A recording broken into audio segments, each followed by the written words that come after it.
Okay, everyone, I'm sorry for the delay. Let's begin now. Okay, so this is going to be a general Q&A session. On paper one, you can let me know any problems that you've got, any general questions in addition to any specific questions that you may have from any papers. We'll be discussing them. So first of all, I'll be answering questions from people on Zoom right now. This is going live on YouTube simultaneously as well. I will take questions from YouTube audience as well, but that will be uh, in about 45 to 50 minutes. I'm just first answering questions from people on Zoom, and hopefully everyone else can benefit from that as well, inshallah. And then I'll come to people on YouTube and I'll be answering your questions as well then, inshallah. Okay. Acha, chale, let's begin with this. So there are a few questions that I've missed above.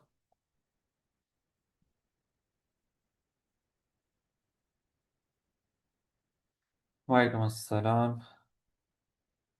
Okay, so when do we cancel cos, tan, or sine? Adil, you have to be specific. Give me an example and I'll respond to that. So basically what you're asking about is, so if you have something like this, for instance, tan of x into maybe tan x plus 7, or let's write it like this, tan square x plus 7 tan x equal to 0, right? Now, what if we had something like this? Tan square x, what if we write it like this? Tan square equals minus 7 tan x. Now what you're saying is, what if we divide this tan on the other side? And write it like this, tan square x divided by tan x, that equals negative 7. That is not a good idea to do that. You should avoid dividing by unknowns. Tan x, its value is unknown. What if it is equal to 0? If it becomes equal to 0, then this fraction would become undefined. You would end up getting 0 in the denominator. You should never divide by something that is unknown unless you are sure that this cannot be equal to 0. And that is generally going to be the case when you sometimes divide by cos. Division by cos is sometimes done to convert something to tan. In that case, the assumption is that the value of cos will not be 0. But apart from that, we do not divide by tan or sine generally because their values can always be equal to 0 as well. So this is going to be the wrong way of solving this. The correct way of solving this would be that you would take tan common here. You take tan common here. So you get tan x into tan x plus 7, that equals 0. Now, these are two factors. You either get tan x equal to 0 from that or tan x equal negative 7. You solve both of these equations separately and they give you some values of x, and that will be the correct way of doing it. This is not going to be the correct way of solving this. Okay. Acha, are you supposed to draw graphs with pencil? Always draw graphs with pencil. Do not use a pen for sketching graphs because when you're sketching graphs, your graphs have to be smooth if it's a curve. And when you do it with a pen the first time, what if you end up getting something wrong? You cannot edit that. So it's not a good idea. They tell you in the instructions as well that you can use pencil for graphs. So you should use a pencil for graphs so you can edit them as well. In ABGP, for some, do we have to use different formula for value of R? I think you're referring to the GP formula, the sum formula for a GP, that is A into 1 minus R raised to power n divided by 1 minus R. Now, some people, for some reason, they say when we have some specific value of R, you should use this, or you have some other value of R, you should use R raised to A into R raised to power n minus 1 divided by R minus 1. There's no difference between these two formulas. These are both exactly the same. There's absolutely no difference between them. If you have heard some teachers say this, the reason for that might be that they sometimes recommend that you use one formula or the other in case they expect that the students might end up making some careless mistakes if the value of R is bigger for it, for instance. So I think one of you was telling me if you that you prefer to use R, the second formula when R is greater than 1 and the first formula when R is less than 1. The benefit of that may be that you avoid negative numbers using that, but it's not necessary. You do not need to confuse yourself with this. Both of these formulas are exactly the same. There's no difference between them. The formula sheet mentions this one. You can use this formula for everything and it works every time. Okay. You'll just use this everywhere and that will work. Okay. Do you need to write limits in every step while finding area or volume before applying them? Okay, so the question is, when you are integrating, you'll have limits at some point. For example, you have a lower limit and you have an upper limit, and you're integrating something. For example, you're integrating in 2x plus 1 whole raised to power 5 with respect to x. Now, in the next step, let's suppose you integrate it. Integration becomes 2x plus 1 whole raised to power 6 divided by 6 and also divided by the derivative of what is inside. Now you've differentiated it and you write it like this. Now, is it necessary that you write limits in every single step? Or maybe before you even integrated, maybe you had to simplify this a little. If the expression was maybe 2x plus 1 whole raised to power 5 and there was something else as well. This is paper 1, so we can't have something too complicated. Let's suppose we had something like this. 2x plus 1 whole squared, and then there was an x multiplying outside. Okay, this is something that you are supposed to be able to integrate in paper 1. Now, if you had something like this, you cannot integrate it directly, it's a product. How would you integrate it? You would need to simplify this first of all. So when you simplify this and you write 4x squared plus 4x plus 1 whole times x outside. Now in this step, even if you don't write limits, you don't lose any marks for that. It's okay. It's better to write them, but it's not necessary. You can just continue like this. You'll say, okay, let's multiply 4x squared with x, and that gives you 4x cubed plus 4x squared plus x. Again, it's not necessary that you write them. You can keep it as it is. There's no problem with that. Now you can integrate it 4x power 4 plus 4x cubed divided by 3 plus x squared over 2. And you can input limits at this point, looking at the first step that, okay, the limits are from 4 to 15. Now you input limits. This step is important in which you're inputting limits. You have to show the step in which you input 15 power 4 plus 4 into 15 power 3 divided by 3 plus 15 squared divided by 2. If you do not show this particular step, that makes you lose marks. But not writing limits here, that is not necessary. In case you forget, it's okay. There's nothing wrong with that. Okay. Acha. Let's move on. When solving equations, instead of solving simultaneous equations, when solving equations,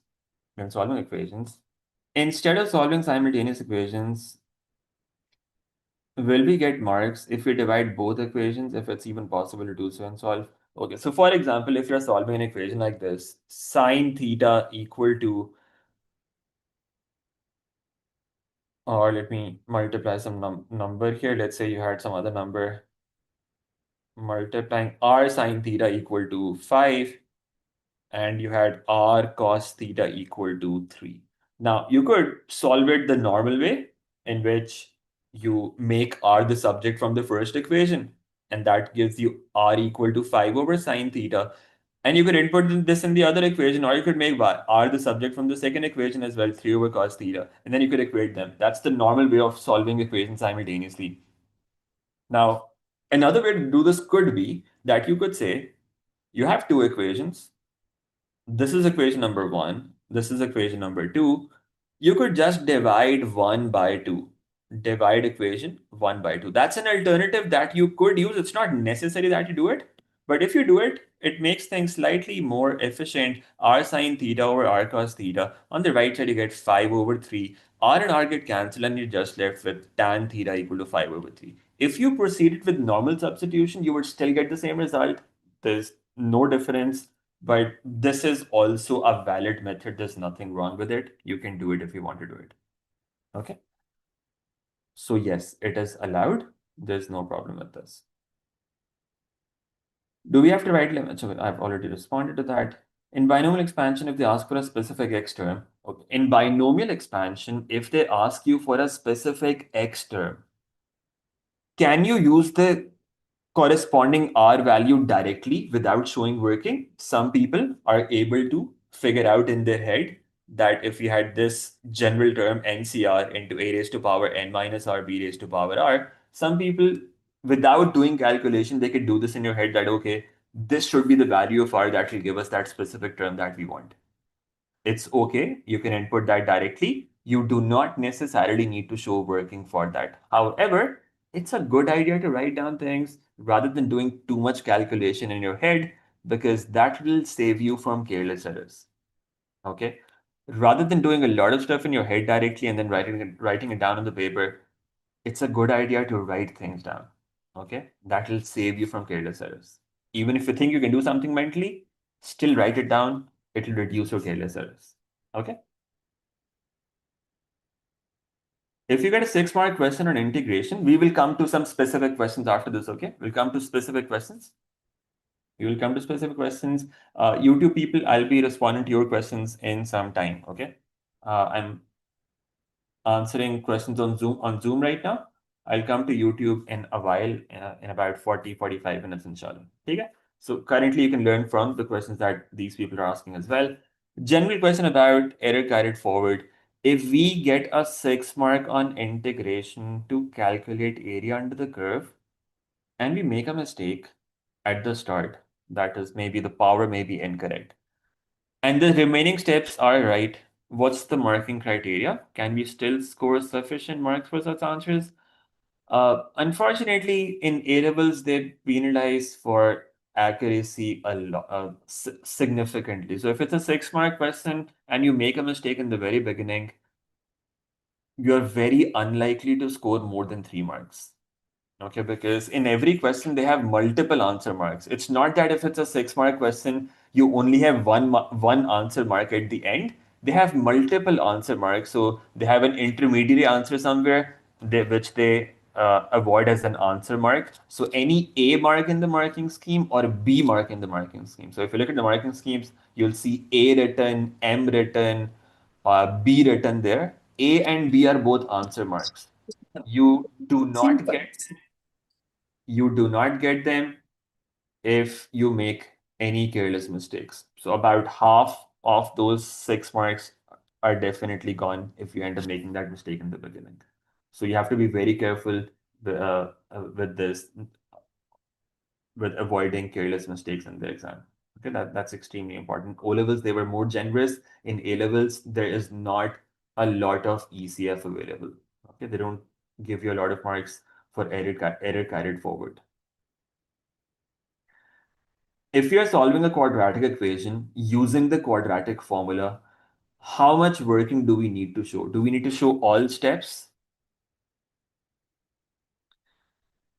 If you're solving any equation using quadratic formula, let's suppose I've got this equation, x squared minus 5x minus 7 equal to 0. The bare minimum working that you need to show is this: minus into minus 5 plus minus square root of minus 5 whole squared minus 4 into 1 into minus 7 whole divided by 2 times 1. This is the bare minimum working that you need to show. Then you can write down the answers: x equal to something, x equal to something else. Now, this is the general rule. Sometimes when they ask you for exact answers, and when in a question they ask you for exact answers, you have to show complete working. So in that case, if you want exact answers, you cannot jump from this to the final answer directly. Whenever they ask you for the exact answer, or when they ask you to show something, showing every step in your working is extremely important. Okay, you have to show steps in the working. Okay, otherwise you can write down the answer after this. When we reject an answer in, for example, geometric progression questions, do we have to write why? No. So when you have multiple answers and one of those answers is not possible, you do not have to write down the reason for that in the exam. Just make sure that you clearly cross that out. It should be clear to the examiner that you're not considering that as a final answer. So if you get two solutions at the end and one of them is not possible because of any reason. So for example, in the example that you quoted, if you have a GP question in which you're talking about sum to infinity, the condition for sum to infinity is that ratio should be between -1 and 1. So if you're getting a value of r that is outside this interval, you do not have to explain that, just cross that out. So for example, if you're getting r equal to 4 and you're getting r equal to negative 0.25, you'll say this is your final answer and you'll cross it out, and that will be sufficient. Okay. Acha. In trigonometric questions, if you are given x between 0 and 720, we keep adding 360 to check if further values are also going to be counted. Yes. So whatever the interval is, you have to consider, you can either consider using quadrants, and you can see, okay, this is one full circle. Then you can go around again another full circle and see what possible values you're getting in two rotations. Alternatively, you find all possible solutions in one rotation and then you add 360 to them and they will give you other solutions as well. Okay. Achha, we will come to specific questions, the difficult questions that you're talking about. We will come to that. Okay. We will come to that. Full syllabus revision, I have just posted a video. So you basically have all of those revision videos available. You've got revision videos available. If you go to the channel, you will find revision playlist there, quick revision playlist. You'll find revision videos for all topics there. Okay. Uh, the ones that I posted last year, they are the most updated ones. They cover everything in detail along with the different types of questions. And you'll find them extremely helpful to go through them tomorrow. So you can revise everything that you need to know for a particular topic, along with the different types of major questions that you get on them. In equation of circle questions, if we take the coordinates of center by dividing the x and y by -2, and we use that in our working and don't complete the square, can we do that in question where radius is not required? Yes. So you're basically saying if we have an equation of circle like this, x squared plus y squared minus 2x plus 12y equal to 70. Let's suppose I've got an equation like this. Now you want to find the center of the circle. Now we did a direct method for this, right? Without completing the square, if you have the coefficients of x squared and y squared both 1, in that case, the center's coordinates, you can directly write them as x coordinate, coefficient of coefficient of the x term -2 divided by -2, and coefficient of the y term 12 over -2. You just divide both of them by -2 and they will be your center's coordinates. In this case, they will turn out to be 1 and -6. It's not necessary to show the completing square process in this. You can just do this and write down the answer and that will be acceptable. If you also need the radius, there's a formula for that as well, but that's slightly more complicated.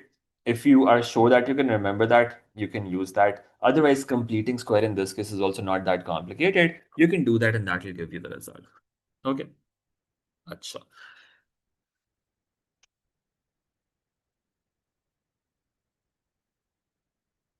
If we cancel sine x and sine x into 1 minus cos equals sine x, identical to. If we have something like this, sine x into 1 minus cos x divided by sine x, and on the other side you have 1 minus cos x. Now, you are not dividing by sine yourself. It's not that you decided yourself that you would divide both sides of an equation by something. This sign in the denominator was already there. You did not put that there. So if it is already there, it is okay to cancel them. You can cancel sin x, and that's okay. Because that sin x was already there. You did not put that yourself. Okay. When we reject an answer like in GP infinity questions, we already talked about that.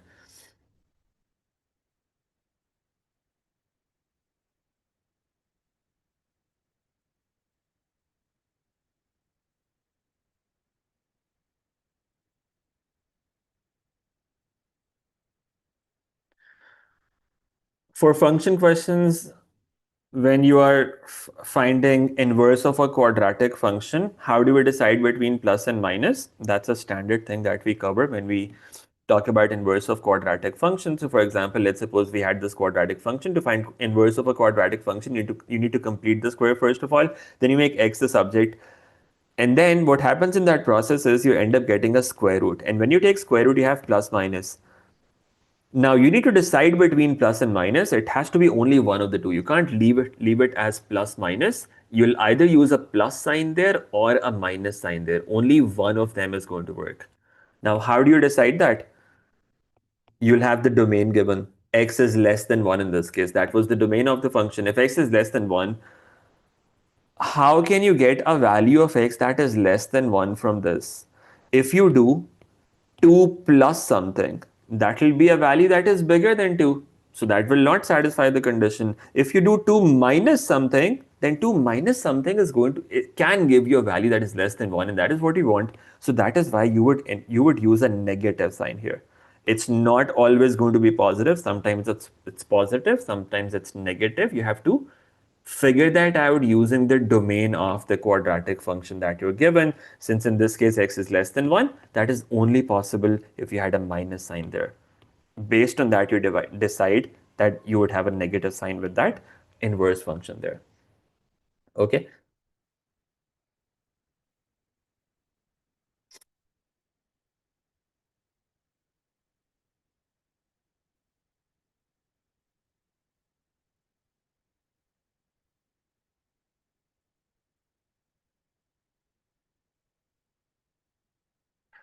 For quadratic inequalities, if you do not remember that graphical method that we use to solve inequalities, quadratic inequalities, where are they? Quadratic inequalities. Yeah. If you do not know this graphical method, what you can do at this point is, whenever you have an inequality given, whenever you have an inequality given, quadratic inequality, how do you solve that? You treat that as an equation. You treat that as an equation. First of all, that's the first thing you do. You treat it as an equation. You solve that equation and you have to show working for this. You need to show complete steps for this process, either quadratic formula or factorization. You'll find two values of x from that. Then one idea is that you figure out the final solutions of that inequality using a graph.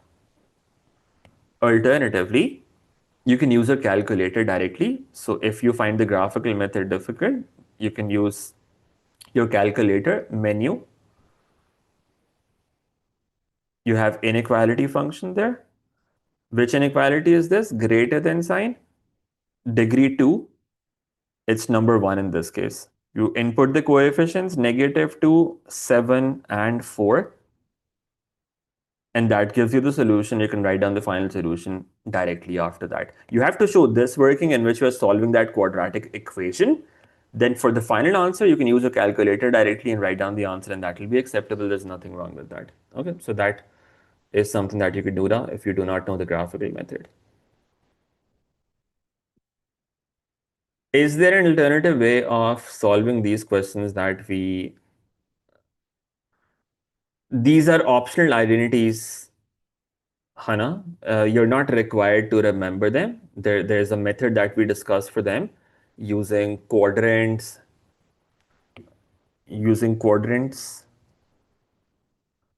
We know in the first quadrant, all of the ratios are positive. In the second quadrant, sign is positive. So if you look at those identities, let me actually open them here as well for everyone. They're not required, by the way. They're not required. Let me see if I can find them here. P1.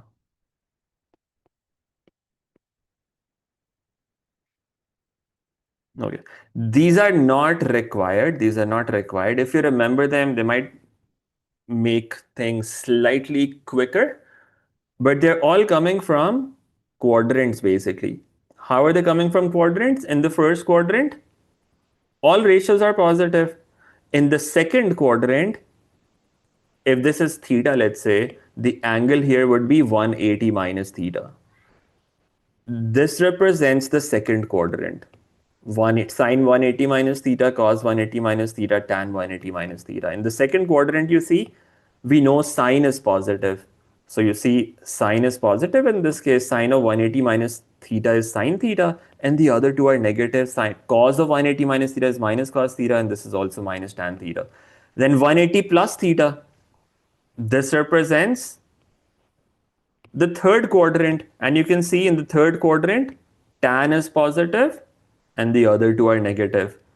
And in the fourth quadrant, then 360 minus theta corresponds to the fourth quadrant. In this case as well, you can see in the fourth quadrant, cos is positive, the other two are negative. This is positive, the others are negative. That is where these identities are coming from. This as well, minus theta, this can be thought of as this fourth quadrant as well. In this case as well, you can see cos of minus theta is cos theta, and the other two are negative. So they're all coming from just quadrants. You don't need to start rote learning them. Understand the concept, and you can make them yourself if you need to. Okay. You'll find a video on this in my P1 trigonometry in my P1 playlist under trigonometry, how to find how to solve questions like these in which they give you one ratio and you have to find the other ratios. They don't come very often in recent papers though. I haven't seen such a question in the last 5 years at least. Yes, I did see one in which they asked to. Yeah, so actually, it's not tested the same way anymore, but you still are required to use the general idea that if you have one of the functions given, for example, if cos theta is given, how you can find the other functions sine theta and tan theta. Or if you have sine given, how you can find cos and tan, and similarly, if tan given, how you can find cos and sine. So you need to know this general method, but those specific identities, you won't find them anywhere in the recent papers, at least in the last 5, 6 years. But if you need to do them, you can use quadrants as well for that.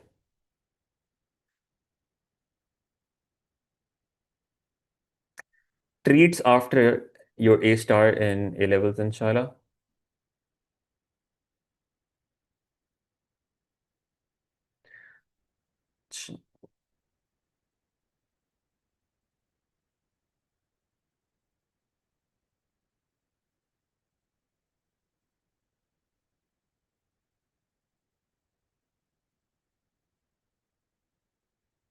Can you use something? So if you are if you are doing composite, if you're doing composite and you've done paper 3, then a very good idea. I'm thinking of starting to teach this from next year as well. If you are in composite, it's even better to use P3 identities here to simplify the stuff. So for example, where did that go? P1 trigonometry. Yeah. So if you do end up getting something like this and you are confused what to do with it, you can just apply compound angle identities on this as well, right? And you'll get it'll simplify to this. So if you have done paper 3 and you know those identities, sine A plus B, sine A minus B, tan cos A plus B, cos A minus B, and so on, you can just apply those identities here and simplify them. You will end up getting this result from that. It'll just take one step. You can do that. There's no problem with that. Okay. Anything that is mathematically correct, logically correct, and you're showing working for that, it is acceptable. It does not matter if it is explicitly part of the syllabus or not.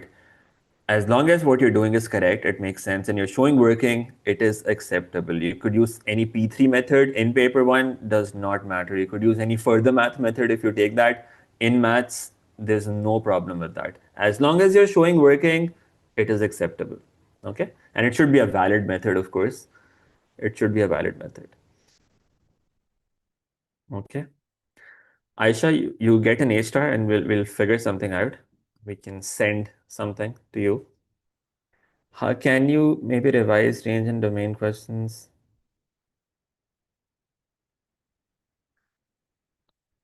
Aziz, tell us specific question numbers and we will do them inshallah.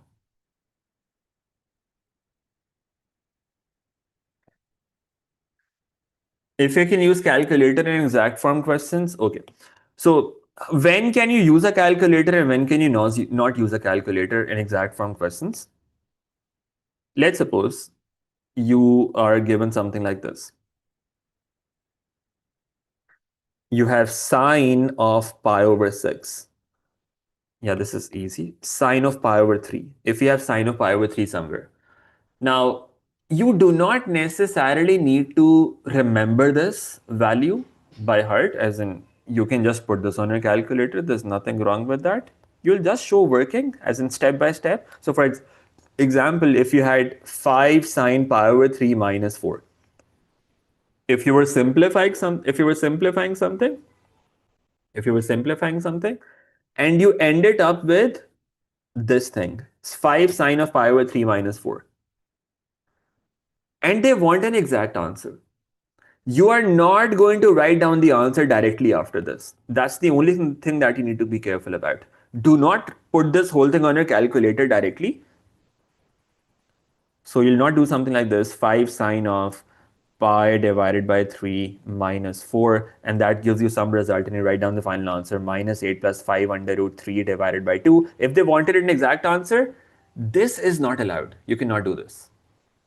What you can do, however, is you will say, keep 5 as it is, just evaluate sine pi over 3 on your calculator. Sine pi divided by 3, put this on your calculator, you get a result from that. That's under root 3 over 2, you put that there. You have to show this step in which you are inputting value for sine pi over 3. Once you've done that, now you can simplify that, and that gives you 5 under root 3 minus 8 divided by 2, and that's your final answer. That's the only thing that you need to be careful about. Now, there's another type of problem. Sometimes you'll get something like this. You have cos theta equal to 1 over 3, for example, and you have a triangle, let's say. You have this triangle, and in this triangle, let's say this is A, this is B, this is C. We know this side is 5 units, this side is 7 units, and there's an angle between those two sides, which is theta. You want to find the area of this triangle in exact form. Now, how would you find area of this triangle in exact form? Any ideas? How can you find area of this triangle in exact form? Any ideas about that? What's the area formula? Half into base into height, or half AB sine C? Now, half AB sine C, if we use that, we can say half into 5 into 7 into sine of the angle between them. The problem is we are given cos theta and we need sine theta. If they want an exact answer from you, you cannot do something like this, that you do cos inverse of 1 divided by 3 and then you put sine around that and you evaluate this value directly from a calculator. In my case, my calculator is also not giving me that exact value, but in case your calculator gives it for some number, you're not allowed to do this directly on a calculator, even if you do end up getting an exact answer from that. Now, how would you actually do it? Cos theta is given, that's 1 over 3. You can use identities or draw a right angle triangle. Both of those methods would be acceptable. One possibility is that you could use the identity sine square theta plus cos square theta, that is 1. Sine square theta plus cos square theta, that is equal to 1. Input the value of cos theta in this. Sine square theta plus 1 over 3 whole squared, that equals 1. Now, sine square theta equals 1 minus 1 over 9, that's 8 over 9, and that gives you sine theta equal to under root 8 over 3. Now, when we take square root, we have plus minus. Now, do we take plus here or minus here? This is also an important thing that you need to be able to figure out. Which one of these two should we consider? Do we consider plus or minus? Cos is positive. Cos positive can be in the first quadrant or in the fourth quadrant. These are the two possibilities.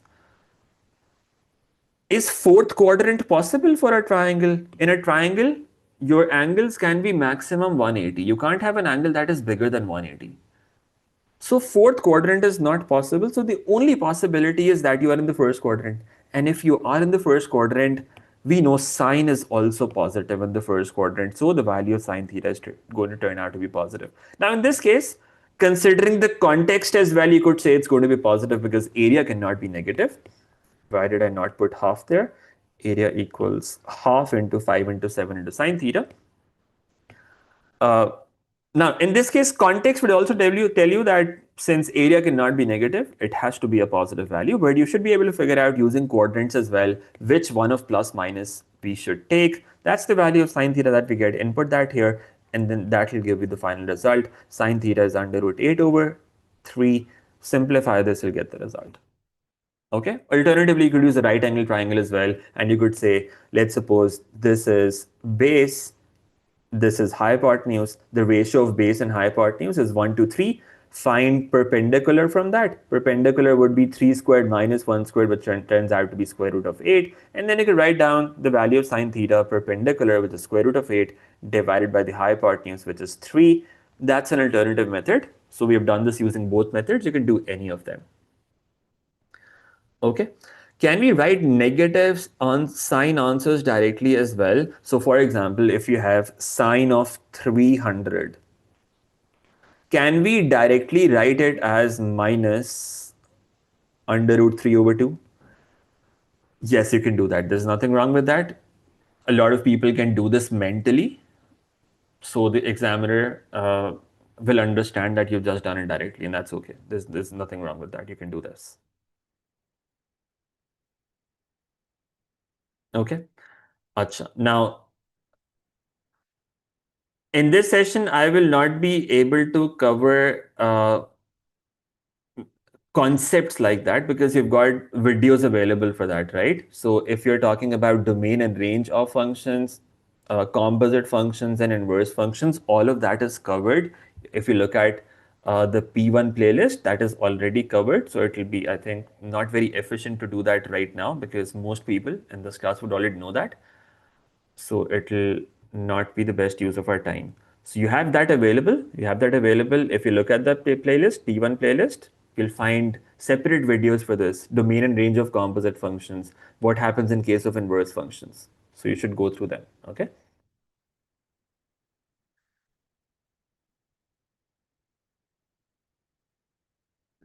We cannot say anything about difficulty. There's no reason to keep thinking about whether the question, whether the paper is going to be difficult or it's going to be easy, what the threshold is going to be. You have to do what is in your control. Stop thinking about things that are not in your control. You have to make your own best effort, do the best that you can, prepare as well as you can, and then, inshallah, everything will be fine. There's no point of thinking about there's no point of thinking about कि paper जो है वो मुश्किल होएगा उसका threshold क्या होगा there's no point of that. Please do what is in your control. Okay. अच्छा. All right. अच्छा, let me just answer 5 to 7 minutes of more general questions, and then we start doing some actual specific questions from past papers. Ideally, I would want to do the relatively more difficult questions. Okay. I'm just going to answer some general questions before we start doing specific problems then. Domain and range, look at the function, look at the P1 playlist. You'll find domain and range explained there in the very first or second functions video.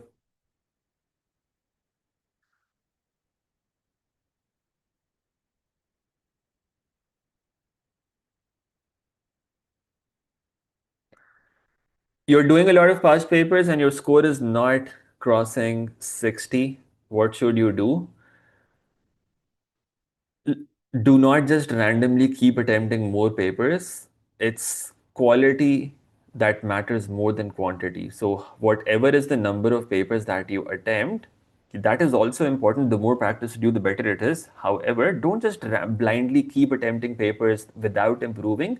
Every 1 or 2 papers that you attempt, now for P1, you don't have a lot of time left, but for the next papers, for the next components, keep this in mind. Every 2, 3 papers that you attempt, or in fact 1, 2 papers that you attempt, you should identify which topics you're losing marks in and try not to repeat those mistakes by going through the concepts of that topic before you move on to the next paper, and also doing some more practice questions on using the topical questions of that topic, so that the next paper that you do, that is better than before.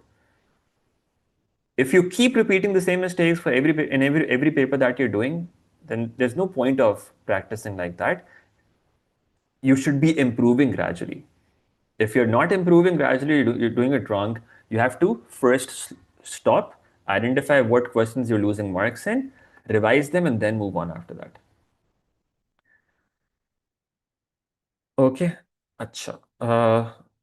Does cutting lead to losing marks? No, it does not. As long as the examiner can understand what you're doing, it is okay. But make sure that the examiner understands what you are doing. Your writing should be very legible. A lot of people have been asking about whether we can write things in columns like this or not.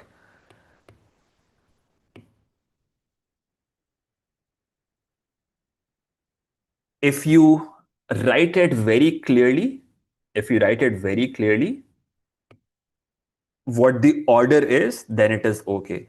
So, for example, if you're writing something here, then writing something here, and then you continue like this, you finish here, and then you move to the next part, and then you continue like this. Don't randomly keep going like this, that you're doing a few things here, and then you move here, and then you jump from here to here, and then you do something here. Then that is something that the examiner is not going to be able to understand. If you cannot understand what you're trying to do there, you will naturally not get marks. Okay. Yeah, so whatever you do, it should be very clear. It should be very clear what the order of your working is. Do not jump from. So when I check papers, sometimes it's so difficult to understand what the direction of the working is. So for example, they will write something here, and then they will jump from there to this side, and then they'll do something on this side.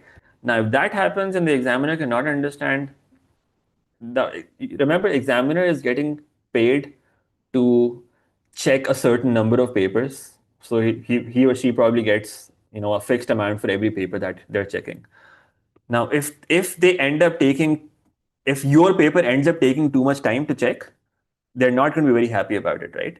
So you have to, consider that human perspective as well, right? That if you are making the examiner spending spend more time on your paper, then he'll probably not be too happy about it, because he's getting paid the same amount for checking your paper as everybody else's.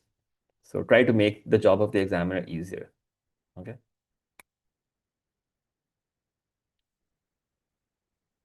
Yes, you are allowed extra sheets. You have additional pages at the end of the paper as well. If you want more after that, you are allowed to take extra sheets as well. Okay, but generally the additional pages are enough. You can do everything in them.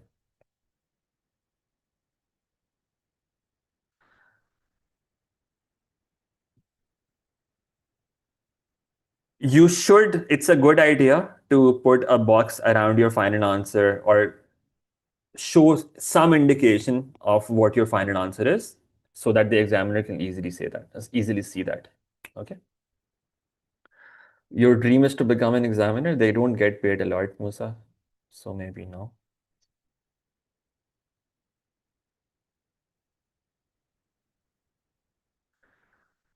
Achha.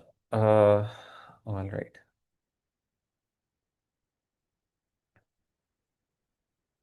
When there are multiple transformations, what's the order? I recently posted a short video on that. You can go through that. When it's between vertical and horizontal transformations, the order does not matter. You can start with vertical or horizontal. For multiple vertical transformations, you have to follow BODMAS. For multiple horizontal transformations, opposite to BODMAS, right? That's the rule. You can go through that short video. It's a 3-minute video. You can find that in recent shorts somewhere. You'll understand that, inshallah.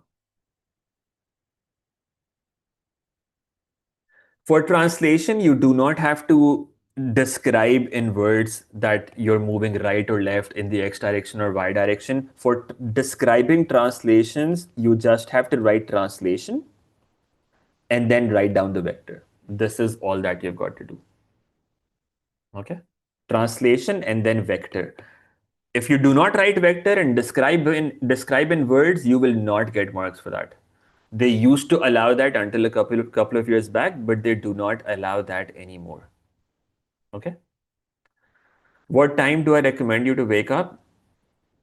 The time that you normally wake up. That is the time that you wake up on the exam day as well. Do not change it significantly. But it's a good idea to wake up slightly later, as in do not stay up after Fajr and then, give sit for your exam without sleeping after that. It's not a good idea because you'll be up for like 7, 8 hours before your exam starts. That is not going to help. So you should be sleeping sometime in the morning as well, at least 1 hour or 1.5 hour. But generally, whatever your routine is, stick to that.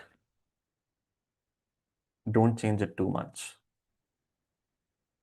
If your routine is not sleeping at all, then that's not what I'm talking about. You should have enough sleep. You should get enough sleep. That is extremely important. You normally wake up for Zohar. That's okay, Musa. You can wake up for Zohar. Then you can pray Asr after that, Maghrib, and then sleep again. Exam तो हर साल होता है. It's okay. Do we make the triangle? Guess paper? Sure.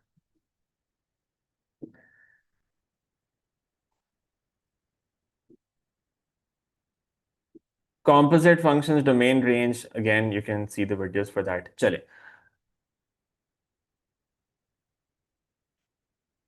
Let's continue. Let's start with some actual questions now. Let's start with some actual questions.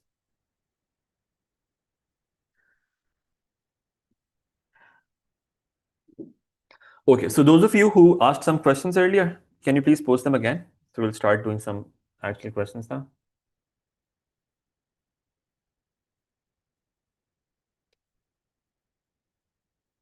In transformation questions, when you are given some graph, are you allowed to draw that graph on the grid? I don't understand what you mean by solutions wala part. On calculated tricks, I have a few videos on that. I wanted to do some more as well, but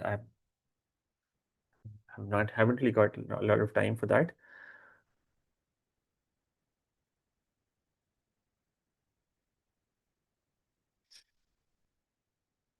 But I do have like 4 or 5 videos in which you can understand how to check your answers for integration, how to solve quadratic equations, how to use the table function for sketching graphs, and a couple of other things, I think. Yeah, 4 or 5 videos. I'll probably add more before paper 3 as well. Acha, chale, let's start with some actual questions now. Let's start with some actual questions. Major 23, paper 1, 2, question 11. Major 23, paper 1, 2, question 11. Let's start with this.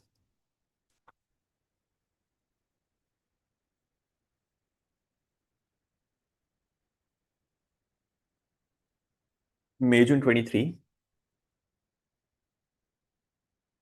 paper 1, 2, question 11.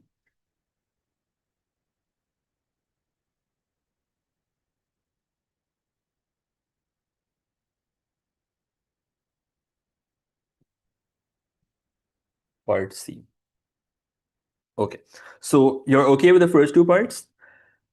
I'll just go through them quickly. This is May June 23, paper 1, 2, question number 11. We have equation of a curve, that is this, where k is a positive constant. In the first part, they say find dy over dx. So you'll write the square root in power form, and then you find the derivative, you end up getting this from that. Okay, so in the first part, you found the derivative already. In the second part, they ask you to find the x coordinate of the stationary point. So you put the derivative equal to 0. And that gives you the x coordinate of the stationary point in terms of k. So you're okay with the first 2 parts? Let's look at the third part now. Let's look at the third part. Copy that here on the side. Okay, let's look at this part now. Now they're saying given that k is equal to 10.5, find the equation of the normal to the curve at the point where the tangent of the curve makes an angle of tan inverse of 2 with the positive x-axis. Now, how do we think about this? We are given the value of k now. We are given the value for k. This was the equation, y equals k into square root of 4x plus 1. Let me just write that down here. Y equals k, that is 10.5 now, into square root of 4x plus 1 minus x plus 5. Right, that is y. We have already found dy over dx as well. They told us that the value of k is 10.5. So dy over dx now would be 2 into 10.5. That becomes 21 into 4x plus 1 whole raised to the power negative 1 over 2. And then outside we've got negative 1. Okay, that's derivative. Okay. Stationary point does not have anything to do with it. Okay, so this is the information that we've got from the question statement. K is a positive constant. We already know the value for k. All right, now this is what we know.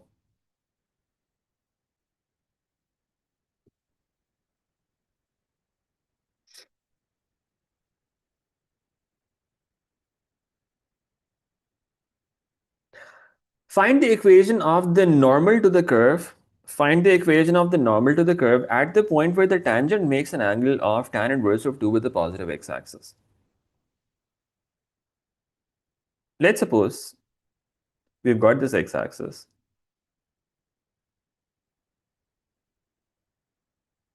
We don't know what the shape of the graph is going to be, right? Let's just make a random sketch. This is not something that we know how to sketch, right? So we'll just draw a random curve. Let's suppose it looks something like this. Okay. Now they're saying the tangent to the curve makes an angle of tan inverse of 2 with the positive x-axis. There's some point on the curve. Let's suppose it is here, just random point. If you were to draw a tangent at this point, this tangent is going to make an angle with the x-axis. Let's call this angle theta. That angle is equal to tan inverse of 2. So the tangent makes an angle of tan inverse of 2 with the x-axis. That is what we're given. Okay. Tangent is a straight line. A straight line is making some angle with the x-axis. Does that remind you of something? Angle made by a line with the x-axis. What's that? Angle made by a line with the x-axis. We have this formula, right? Tan theta equals gradient. That's the formula for angle between a line and x-axis, right? Tan theta equals gradient. So if the angle is tan inverse of 2, we can input that angle here in place of theta. So it becomes tan inverse of 2. That equals the gradient. Tan and tan inverse get cancelled and the value of m turns out to be 2. That tells us this tangent should have a gradient of 2. We are looking for the normal to the curve at this point. If the gradient of the tangent at this point is 2, what about the gradient of the normal at this point? What would that be? This would be the normal. Gradient of normal would be negative reciprocal of this. That's negative 1 over 2. We need to find the equation of this normal. We know the gradient. What else do we need? A point on the curve. How do you find this particular point now? We have the derivative. We have the derivative of the curve. We know at this particular point, the gradient of the curve, the derivative of the curve, it should equal 2, not negative 1 over 2. Negative 1 over 2 is gradient of normal. Gradient of the curve at that point is 2. So what we do is, we put the derivative equal to, we put this derivative equal to 2, and that gives us 2 equal to 21 into 4x plus 1 whole raised to power negative 1 over 2 minus 1. Find the value of x from this. 1 goes to the other side, we get 3. 3 equals 21 into 4x plus 1. Power negative 1 over 2. What I can do is I can take that to the denominator. So the power becomes positive 4x plus 1 power 1 over 2. Now cross multiply 4x plus 1 power 1 over 2. That equals 21 over 3, which is 7. Square both sides to get rid of this power 1 over 2. 4x plus 1 equals 49. And the value of x turns out to be 50 over 4, which is 12.5. Or you could say, no, 48 over 4, sorry. 48 over 4, what's that? That is 12. Okay, so the value of x turns out to be 12. This is the point where the value of x is 12. This particular point at which the tangent has this gradient, right? When the tangent's gradient is 2, that means the gradient of the curve at that point should also be 2. So we are looking for that point. How do you find that point? We put the derivative of the curve equal to 2. That means the gradient of the curve equal to 2. That gives us x equals 12. What about the corresponding y value now? Put this back in the original function and that will give you the corresponding y value. Let's see what that turns out to be. Y equals 10.5 into square root of 4 into 12 plus 1. We could actually just input this directly as well if we wanted. Square root of 4x plus 1, we could replace that with 7. But let's just do it now. Plus 1 minus x, which is minus 12 plus 5. Put this on your calculator, you get a value of y from this. You can see what that is. What's the value of y? 10.5 into 7 minus 12 plus 5. That means minus 7, and that gives us 133 over 2. Now you've got a point. The point is 2 and 133 over 2. The gradient of the normal is negative 1 over 2. You can write down the equation now, right? Y minus y1 equals m into x minus x1. The equation is going to be y minus 133 over 2 equals minus 1 over 2 into x minus 2. And that's your final solution. You can leave it as it is. They have not required a specific form for you. So you can leave it as it is. Is that okay? Yeah, so this is A levels. You do get such questions in that. Okay, all right. Any other problems now? Other questions?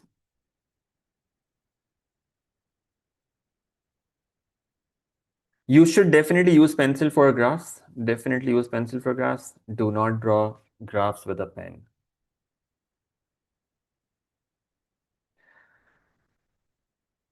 Does this formula only give acute angle? Not really. Tan theta equals m1 minus m2 divided by 1 plus m1 m2. Remember what this formula is for? What is this formula for? Does anyone remember? What is this formula used for? Angle between two lines, right? Angle between two lines. Now, does it always give us an acute value? Not necessarily, because angle between two lines could be acute. It could also be obtuse. It could give you any one of them. So if tan theta's value turns out to be negative, you'll get an obtuse answer from this. If tan theta value turns out to be positive, you'll get an acute answer from this. Now, depending on the question, if you want an acute answer, you'll write acute answer. If it's an obtuse, you'll write obtuse. Sometimes they ask you to find the value of tan theta, saying that given that theta is acute, find the value of tan theta. How would you use that information? That theta is acute. How do you find the value of tan theta given that? What benefit is that information that theta is acute? Let's suppose one of these gradients was 3 and the other gradient was 0.5. Now, if you take 3 as m1 and 0.5 as m2, you would end up with a positive value for tan theta. If you use 0.5 as m1 and 3 as m2, you would end up with a negative tan value. Which one do we want? If theta is acute, that means it's in the first quadrant. In the first quadrant, tan, and in fact, all ratios are positive. So you should write down a positive answer at the end. That's the important part. Okay. You'll find a couple of questions, at least one that I remember, in which they say, given that theta is acute. So they tell you in the question, theta is acute. Okay. And they give you two lines, or you have found two lines in that question in a previous part for which you know the gradients. This is 3 and the other is 0.5. Now, depending on which one of them you take as M1 and which one of them you take as M2, you could end up with a positive value for tan or a negative value for tan. Just remember, if they told you in the question that theta is acute, you would write down the final answer as positive, because if theta is acute, it's in the first quadrant. In the first quadrant, we know that tan has a positive value. So we should write a positive answer at the end and not a negative answer. If they tell you theta is obtuse, in that case, you would write down a negative answer at the end for tan theta. Okay? Makes sense, right?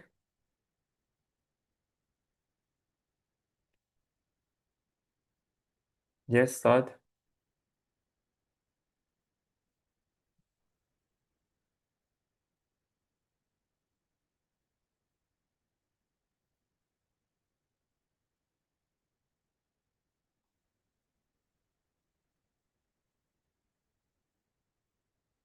M1 minus M2, M2 minus S1, they're both the same thing, doesn't make any difference in the formula. Both mean the same thing.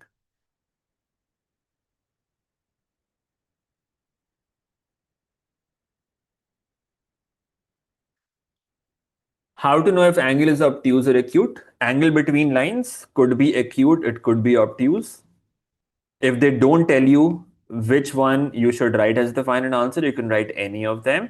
If they tell you write down acute answer or obtuse answer, you will write accordingly. So if they ask you for an obtuse answer and you ended up getting theta equal to 55 degrees from this formula, and they told you that you want an obtuse answer, you will just say 180 minus 55, the corresponding obtuse value that you get from this, that is going to be 125 degrees, right? Otherwise, if they don't specify, both of them would be correct. For angle between line and x-axis, theta can be acute only. Uh,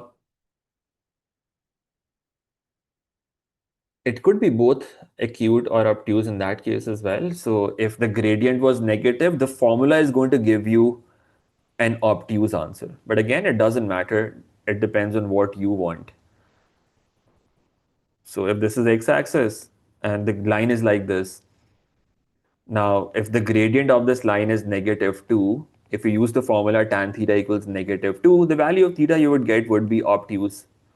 That's okay, because that will give you this angle. Now, if they have not specified that they want an acute answer or an obtuse answer, this will also be acceptable. If they specify, you can, subtract from 180 and that will give you the result. Yes, when tan theta is negative, it's obtuse. When tan theta is positive, it's going to be acute. All right. If they don't tell, if they don't tell, then you can write any of them. Ayan, can you tell me the exact question number? We could discuss that. Let me do this ABGP question first. 2015. Hannah, could you post that again? Okay, I found that. November 15, paper 1-3. Let's do this question. November 15.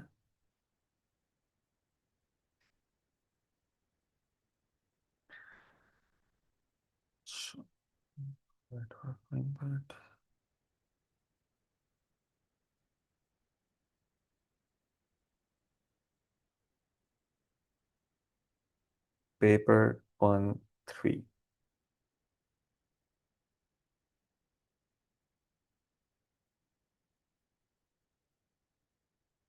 Do we have to show middle term breakdown calculations of factorization to find the value of x? Yeah, you have to show the step in which you have factorized the expression. That step is necessary if you're using middle term breaking. You need to show the factorization step. That is necessary. What was the question number? ABGP question from this.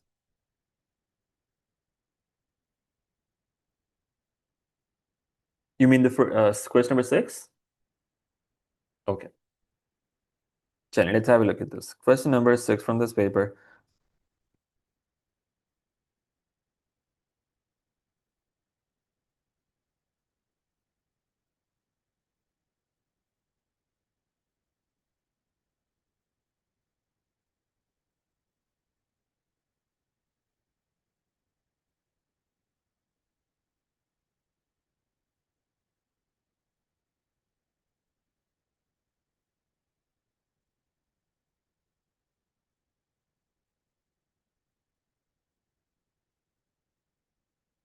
Okay, let's have a look at this. It says a ball is such that when it is dropped from a height of 1 meter, it bounces vertically from the ground to a height of 0.96 meters. It continues to bounce on the ground, and each time the height the ball reaches is reduced. Two different models, A and B, describe this. Height reached is reduced by 0.04 meters. That's model A. It's reduced by 0.04. What does that mean? Every time it is reduced by 0.04. So initially if it was 1, then it becomes 0.96, then it becomes 0.92, then it becomes 0.88, and so on. In the second case, height is reduced by 4%. Percentage increase, percentage decrease. They are always geometric progression. So the first term, the first model was an arithmetic progression. The second term is a geometric progression. Okay. Now the first time it will be 1, the second time it will be 4% less than that, that's 0.96, but then 4% less than 0.96, you can see whatever that is. These are the two models that we've got. Actually, now they're saying find the total distance traveled vertically up and down by the ball from the first time it hits the ground until it hits the ground for the 21st time using model A. Okay. Now the main confusion here would be counting the number of terms, how many terms you should consider for this calculation, right? If you can understand that, what the number of terms is going to be, then that is going to be straightforward after that, because there's nothing else that is really complicated. Now let's understand how to figure out that number of terms from this. They're saying the total distance traveled vertically up and down from the first time it hits the ground. Now remember what happened? It was dropped from a height of 1 meter. So the ball is dropped from a height of 1 meter.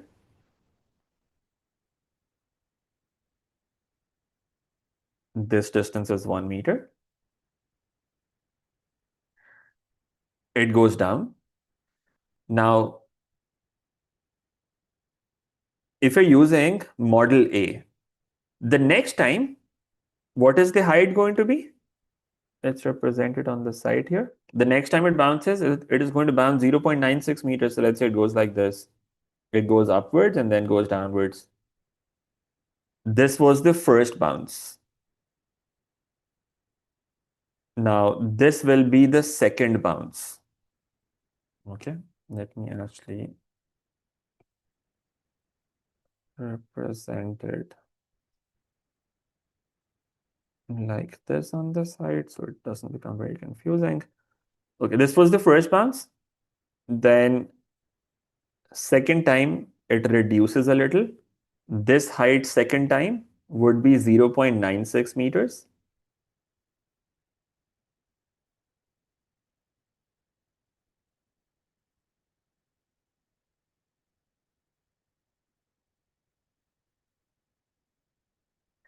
This is your second bounce. Then the third time it bounces 0.92 meters and so on until It bounces for the 25th time until it hits the ground for 21st time. So there will be a time at which it hits the ground for the 21st time. Now, how do we think about it? We can think of it as an arithmetic progression. We could say the first time it is bouncing after that. We need to find the total distance traveled, right? It was dropped from 1 meter height initially. After hitting the ground, the first distance it is traveling is 0.96 in the upwards direction and then 0.96 in the downward direction. So it's not starting from 1, the sequence is starting from 0.96. Right? That's where the sequence is starting from, 0.96. That's the first term of the sequence. Then the second term of the sequence, that will be 0.92. And then 0.88 and so on. Now we could say it's an arithmetic progression in which A is 0.96. Difference is negative 0.04. 0.92 minus 0.96, that gives you negative 0.04. That's the difference. We need to find the total distance traveled. What does that mean? Total distance traveled? Sum of all of those values. Now, we are only considering one-way motion for now. We want to find the total distance traveled. So every time it bounces from the ground, it travels up the same distance and then it travels down the same distance. Then it travels up and then down. We are only considering one-way motion for now, let's say in the upwards direction. At the end, we can just multiply that by 2. That will give us the total distance traveled. So we have a sequence arithmetic progression. The first term is 0.96. Difference is this. We just have to use the sum formula. Sn equals half into n into 2 times a, which is 0.96, plus n minus 1 into the difference, which is negative 0.04. Now the problem is, what is the value of n going to be? How many terms are we going to add up in this case? How many terms are we going to add up in this case?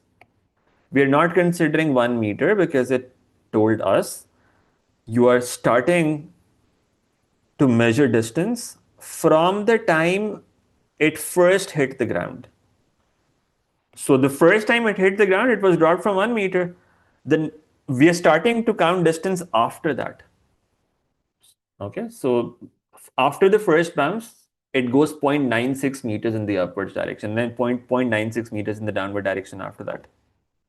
So it's not starting from 1, it's starting from 0.96. Now the problem is, what is the value of n going to be? What's the number of terms going to be? That's the question. We will double at the end. We can double right now as well. We can change the AP to 1.9 to 1.84 and so on. You can do that. I just chose to do it at the end. You can do it in the beginning as well and change the arithmetic progression. That's your choice. You can do it both ways. Focus on my question right now. And the number of values.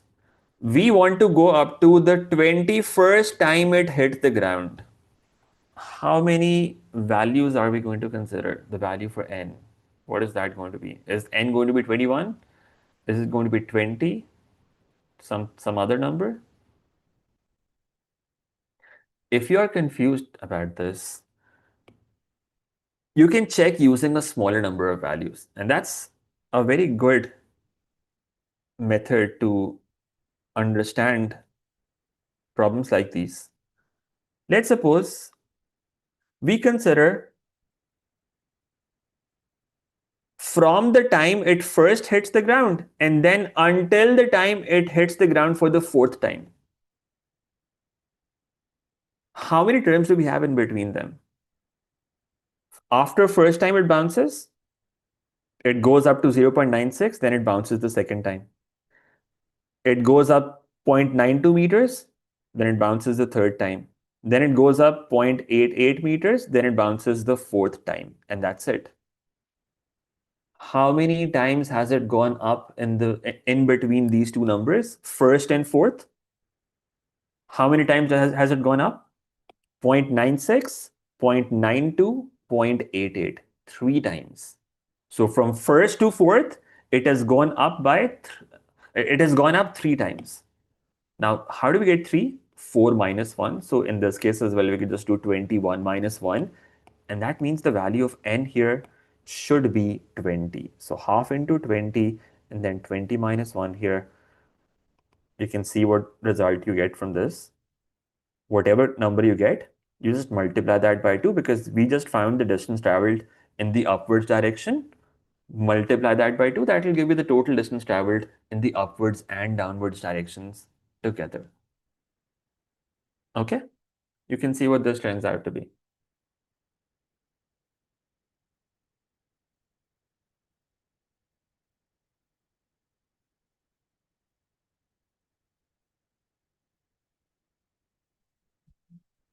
Nobody's done it.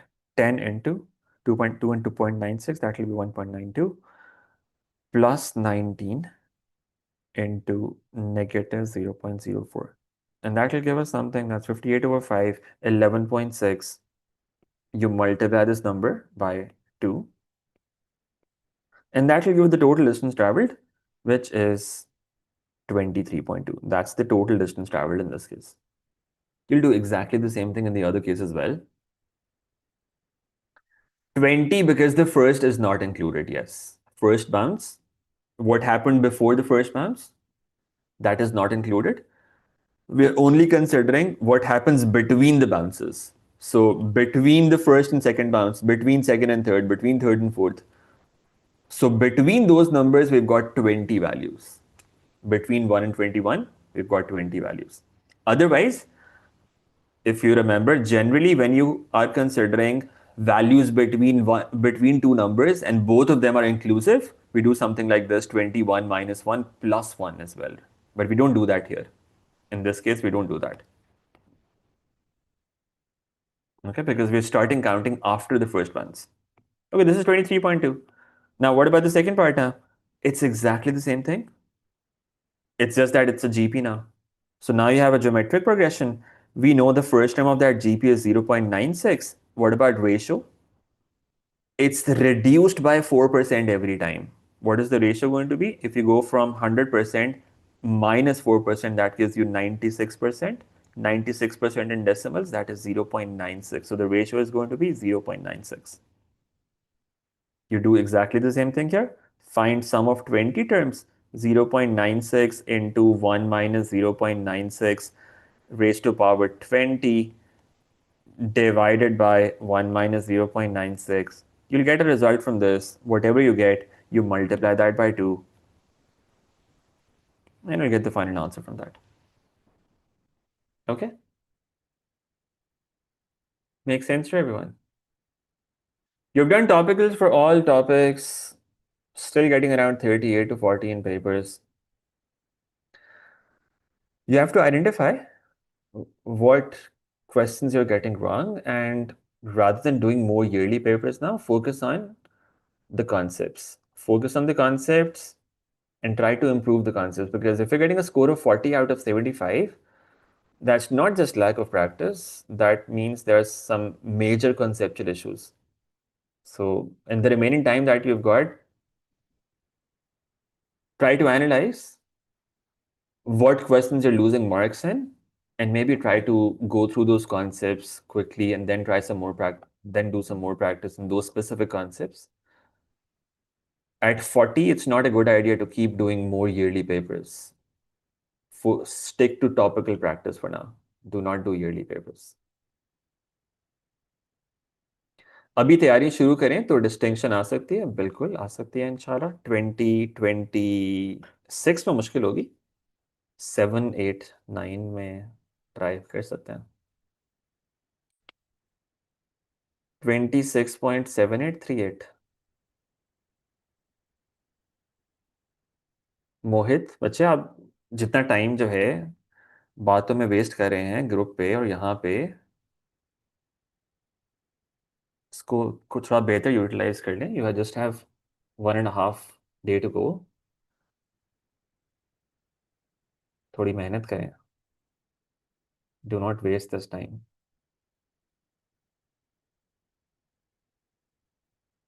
Practical के बाद time table बनाएंगे। Exam से पहले बन जाएगा कि time लग जाएगा उससे ज़्यादा? 11 बजे सुबह 7:30 तक? माशाल्लाह मसा।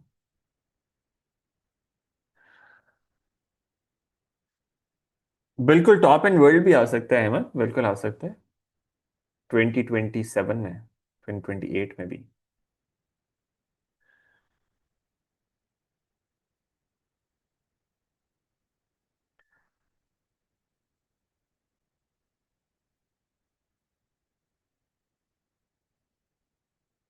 Directly, if you put values in your calculator and quadratic equations, write answers directly, that is not acceptable. You will lose marks. You will not even get answer marks. So please make sure to show working. You cannot afford to lose those easy marks for just solving quadratic equations if you don't want to write down the quadratic formula or factorization step. Don't do that.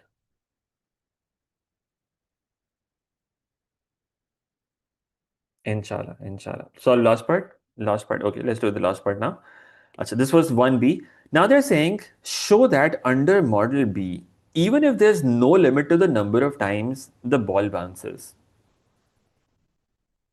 the total vertical distance traveled after the first time it hits the ground cannot exceed 48 meters. Now the second model is geometric progression. If there's no limit to the number of times the ball bounces, what does that mean? The ball keeps bouncing forever. That's sum to infinity, right? So find the sum to infinity for this progression. Remember, we are considering only one direction in this progression. Okay? So what you'll do is you'll find the sum to infinity for this progression, see what that turns out to be. Sum to infinity a is 0.96 divided by 1 minus r, 1 minus 0.96, and that will give you something. That's 48. This should turn out to be 24. Then multiply this number by 2 because 24 is distance traveled in only one direction. If you consider both directions, total distance traveled, maximum total distance traveled that is possible, it will never even be exactly equal to this,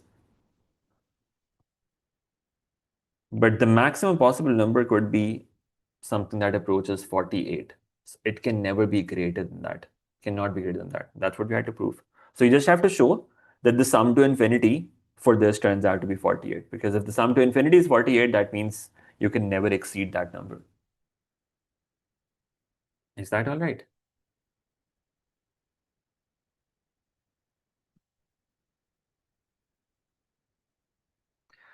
55 to 58, is that a good score? It really depends on your target.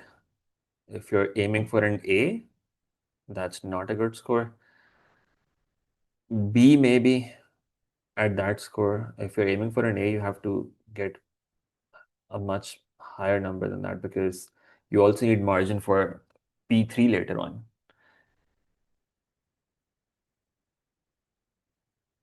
If we have an integration, if we have an integration with boundaries of infinity and 1, how do we tackle that? Sum to infinity.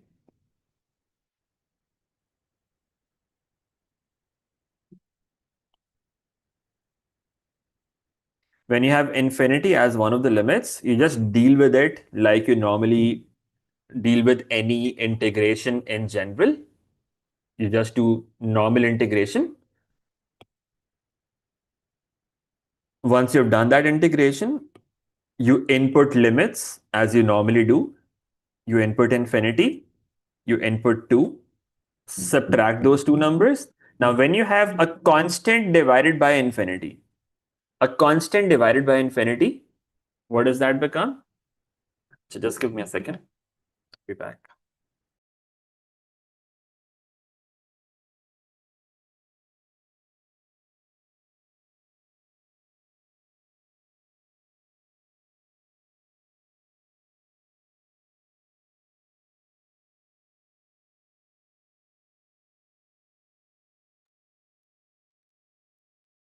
Okay, so when you have something like this, 3 over infinity. So you see, everything until this point worked like it normally does. We integrated, Input limits, input the upper limit, input the lower limit. You get minus 3 over infinity minus minus 3 over 2. Now, this you can evaluate easily, right? What about this? Minus 3 over infinity. You have constant in the numerator, an extremely large number in the denominator, that is going to become 0. So when you have something like this, constant over infinity, that approaches 0. So you just write 0 in place of that, simplify that, you get the result. Okay?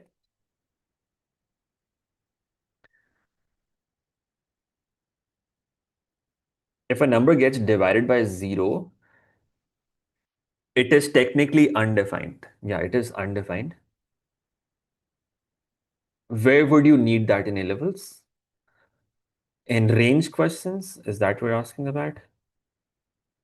Technically, it's not infinity, it is undefined. But in A levels, they don't penalize for that. You can write it like that and it's okay. But it will not be parallel to y-axis. You mean gradient of a line that is parallel to y-axis? That is undefined, yes. That's not infinite. That's undefined.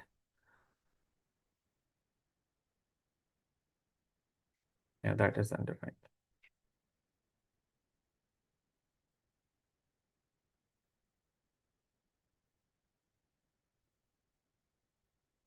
Okay, May, June 2022.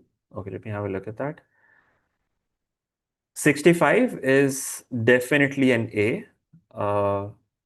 So it depends on what overall grade you want. If you want an A star at the end for your complete A levels, in P1 you have to be targeting 70 because in P3 it's hard to score 70. You need to have some margin in paper one. So if you're targeting A star, 70. If you're targeting an A at the end, 65 is a good target for that. 45, 50 enough for a C or a B? In paper one, if you get 45 to 50, that's more like a C. That's more like a C. But you should not be targeting that. Even if you are happy with a C, your target should be more than that.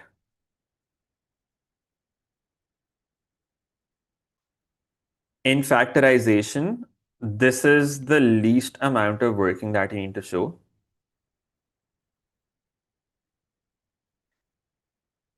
If this, no. If this was the equation, you at least have to show this step. And then you write down the answer. So this factorization step, that's the minimum that you need to show. In quadratic formula, you need to show the step in which you input values in the formula. And then you can write down the answer. This is, in that case, when they do not want an exact answer. Using quadratic formula, if they want an exact answer, then you have to show working as well. Okay, then you can not write down the answer directly.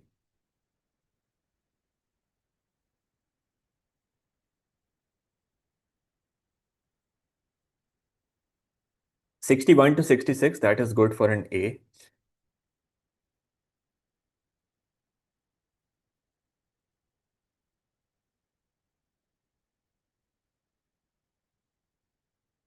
Acha, chale, let me have a look at those questions now. One is June 2022 and the other is November 24. Let's do those questions. Can you be specific about the parts? Which part do you want me to solve? June 22, paper 1-3, June 22.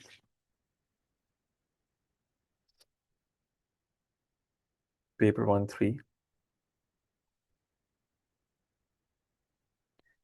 Question number 10. Let's try to go through this quickly. Okay, so you have 4x plus 2, power negative 2. And the domain of this function is x greater than negative 1 over 2. You have to integrate it, input limits from 1 to infinity. Now you do normal integration. Apply the power rule, add 1 to the power, divide by the new power, also divide by the derivative of what is inside. Once integration is done, you simplify the expression inside. Okay, integration is done. Now you input limits, you input infinity, and then you input 1, subtract those two cases. Input infinity in place of x, and input 1 in place of x. Now look at the first fraction. In the numerator, you have a constant. In the denominator, you have infinity. Any constant over infinity, what is that? A constant over a very large number, it will be an extremely small number. So we can say that's going to approach 0. So this is going to approach 0. This fraction will become 0. And from the other fraction, we get 1 over 24, and that's our final result.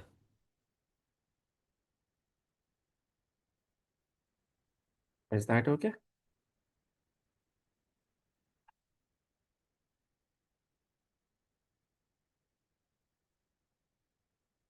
How's it? Makes sense, right? Part B. Now, what does the second part say? A point is moving along the curve y equals f of x in such a way such that as it passes through the point A, its y coordinate is decreasing at the rate of k units per second. Y coordinate is decreasing at this rate. What does that mean? dy over dt, that is equal to minus k. It's decreasing, rate of decrease is negative. The rate of change would be negative. X coordinate is increasing, dx over dt, that is equal to k units per second. We need to find the coordinates of A, given that this is the curve 4x plus 2 power negative 2. Y is equal to 4x plus 2 whole power negative 2. We need to find that point at which these two things are true. Now, I'll let you all think about it. What should we do? What should we do in this? Chain rule. So we have dx over dt given, dy over dt given. Both the rates of change are given. So what do we use chain rule for? What do we use chain rule for?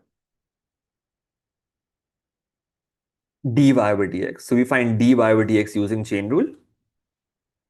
We find dy over dx from this function as well. So dy over dx, this will give us minus 2 into 4x plus 2 power negative 3 multiplied by 4. That will be dy over dx from this function. Using chain rule, you can say dy over dx that equals dy over dt minus k into dt over dx into 1 over k, and that will give you minus 1. You equate this thing to minus 1, solve that equation, and you'll get the value of x from that. Then you can find the corresponding y coordinate as well. This is the proper solution.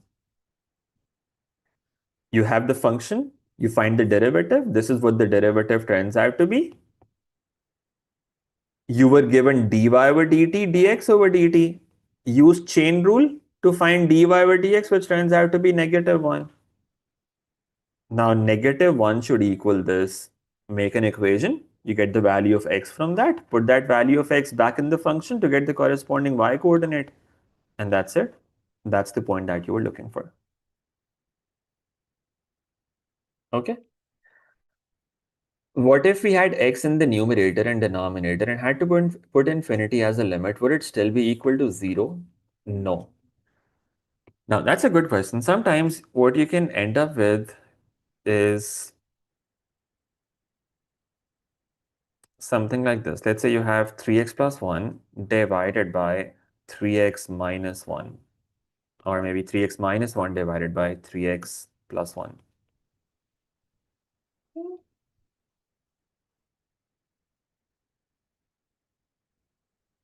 Now, if you have a fraction like this,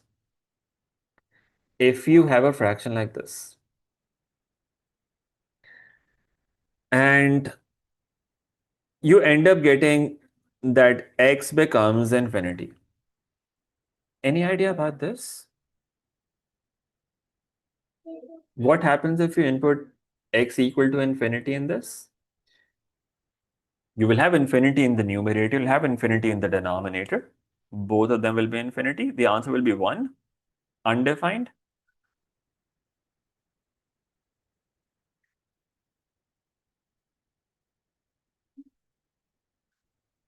What if we had 4x minus 1 divided by 3x plus 1? What if we had 2x minus 5 divided by 3x plus 1? What do you think about all of these? What is each one of them going to be? Now, it's a bit hard to think of.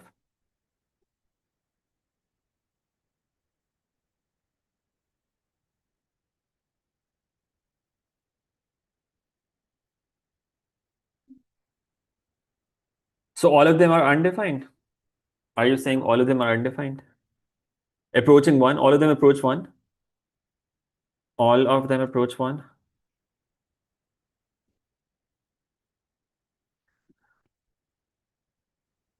Okay, so one way to think about this is you just put them on a calculator. You'll see the first one is going to be 1.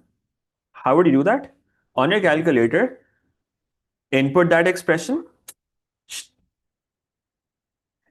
3 into 1 minus 1, 3 into something plus 1. Now, inside that bracket, input some large number. Input a very large number. For example, let's say 10 raised to the power 10.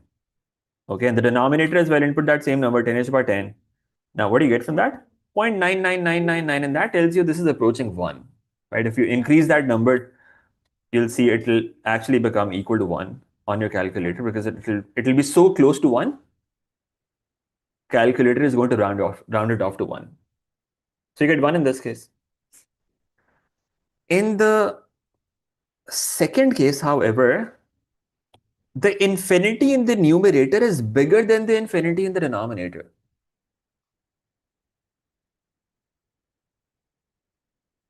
In the second case, the infinity in the numerator, because you see, in the numerator, you've got 4 times infinity. In the denominator, you've got 3 times infinity. 4 times infinity is going to be a much bigger number. If you try that now, 4 into this divided by 3 into that, that simplifies to 4 over 3. Now, how do you do this in an exam situation?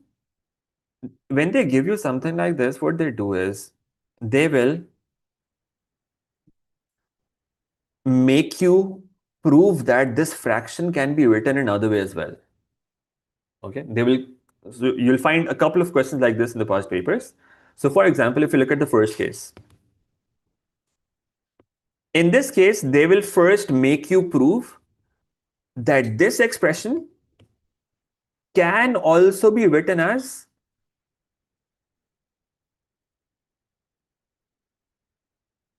1 minus 2 over 3x plus 1. Yep. So they will make you prove that this fraction can also be written like this. They will make you prove that these two are equal, and then they would say, if this is the fraction, you may have to find the range. Maybe you may have to integrate. You may have to find limits in some integral with one of the limits being infinity. Instead of inputting infinity here, you would input infinity in this form, and from this it becomes clear 1 minus 2 over 3 into infinity plus 1, this thing becomes 0, 1 minus 0, that gives you 1. Okay, so they will make you prove this in one part, that this can be written in another form, and then in case of infinity, you would use the second form. This can happen in an integration question, it can happen in a functions question as well, in which they ask you to find the range of. Okay. All right. Sure. Let's move on. That was this one. There was another one here as well. November 2020. My other screen has turned off because we don't have electricity. Let me see if I can open that here as well. So there was another question here, November 2024. November 24. November 24, we would have actually done that in a live class already. Saad, you've not been going through the recordings. November 24, paper 1-1. November 24, paper 1-1. question number 8.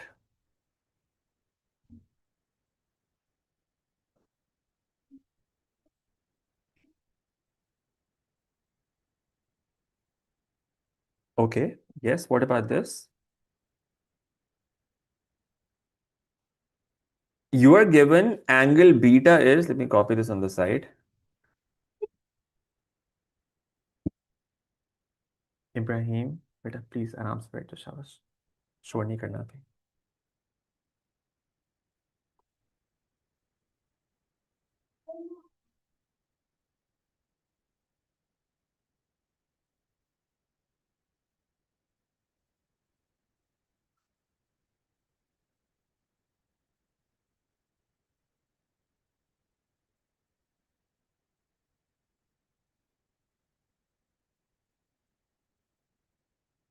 Acha, let's have a look at this. It's given that beta is an angle between 90 degrees and 180 degrees such that sine beta is equal to A. Express tan squared beta minus 3 sine beta into cos beta in terms of A. Now, between 90 and 180 means it's in the second quadrant. If it is in the second quadrant, we know in the second quadrant sine is positive and the other two ratios are negative, right? Sine is positive, cos and tan are negative. Now, sine beta is equal to A. Okay. For this expression, we need the values of cos beta and tan beta. We could either use that right angle triangle method that we have done before or use identities. Both of them will work. If we use identities, we can say sine squared beta plus cos square beta, that should equal 1. We know the value of sine beta, that is A. So A squared plus cos square beta, that is equal to 1. Cos square beta equals 1 minus A squared. And the value of cos beta turns out to be plus minus square root of 1 minus A squared. Now, do we consider the plus sign here or minus sign here? Is cos going to be positive or negative? It's in the second quadrant. In the second quadrant, cos is negative. So for that reason, we put a negative sign with it. Cos should be negative. Okay. Then what about tan? Tan beta will be sine beta over cos beta. Sine beta is A. Cos beta is negative square root of 1 minus A squared. So we put a negative sign with that. This is tan beta. Now we just input values in that. We have to evaluate tan square beta minus 3 into sine beta into cos beta. Just input values in that now. Tan square beta, square root of this number, that will be a squared divided by 1 minus a squared minus 3 sine beta. Sine beta is a, cos beta is negative square root of 1 minus a squared. And simplify this now. A squared over 1 minus a squared plus 3a into square root of 1 minus a squared. And that's the result that we get.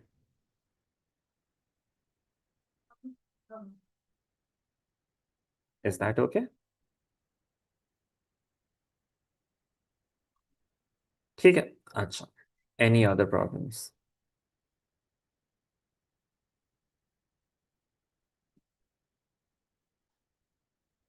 Is that it? No other problems? You can bring your questions tomorrow as well. We'll have another Q&A session tomorrow, inshallah. Okay, circular measure question. May June 21, paper 1 2. I'll do that.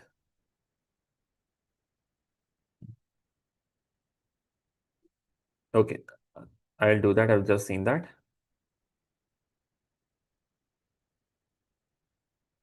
Range of reciprocal functions. Look at the P1 playlist. Look at paper 1 playlist. You'll find a separate video for that, range of reciprocal functions. Go through that, you'll understand that.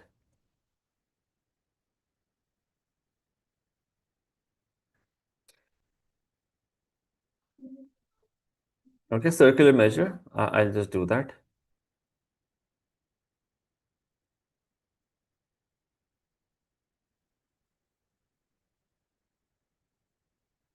Functions 8 to 10 marks तो आता है.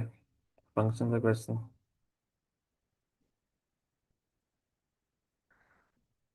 Mohit, thank you for your guest appearance. You come for a while and then you disappear.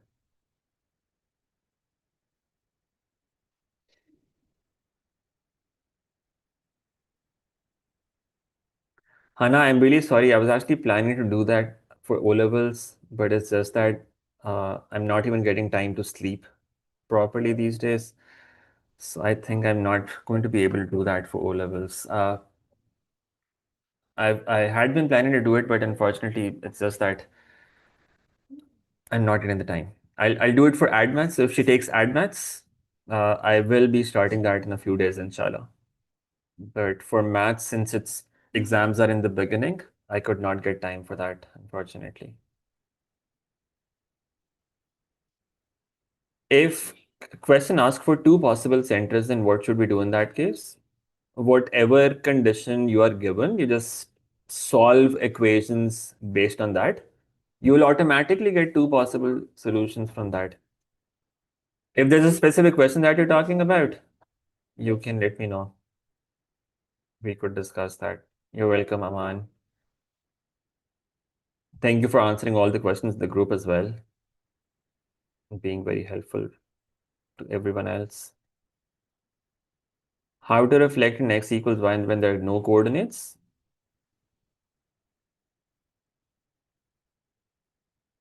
Y equals x line is going to be a 45-degree line always, right? So if we have x and y axes like this, y equals x line would look like this.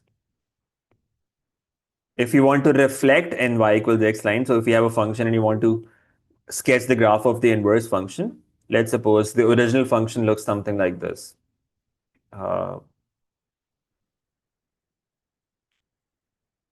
let's suppose we had this function, okay? And we wanted to sketch the inverse function. That will be slightly complicated in this case. Let me explain it using slightly different graph. Let's suppose we had something like this. Okay. Now, how would you do it? You'll just take a few points, use your ruler, take one point here, for instance. This is a point, right? The y-intercept reflected roughly, it will come here. So this is going to be one point on your reflected graph. Take this point. This is going to come here. This is another point on your reflected graph. Take one point on the other side. Whatever this distance is, go the same distance on the other side. It will be another point.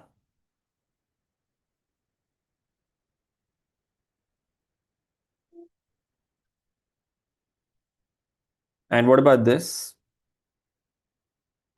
Whatever distance this is, you have another point here. And now just make a curve through these points. It will look something like this. That's your transformed graph. That's your reflected graph. Okay. So you just measure using a ruler, whatever distance, take some points on the original graph, whatever distance those points are on one side of that y equals x line, mark points at the same distance on the other line, perpendicular distance, and then join them to make that graph.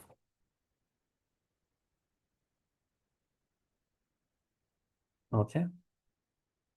Inshallah, inshallah. You'll all do well, inshallah.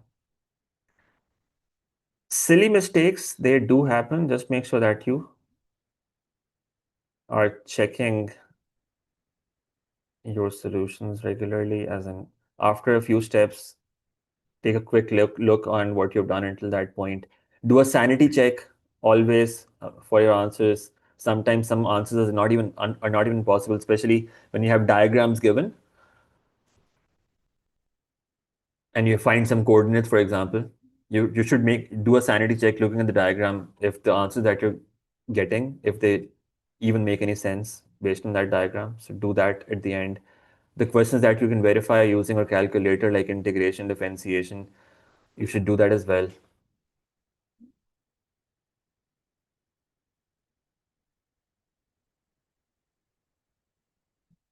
Yeah, that is correct. This is actually not one to one, so that's a good point. So we would only need to maybe reflect one half of this. So maybe like this. So let's say the original graph was this green graph, and we reflect that to get this orange graph, right? Yeah, so that will be one to one. So that's a very good point.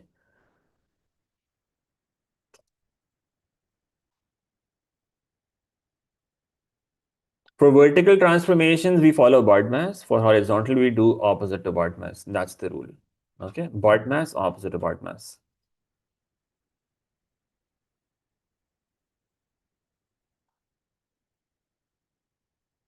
Acha. Let me do these questions. One is May June 23, paper 1-1, question 3, and another is May June 21, paper 1-2, circular measure. Okay.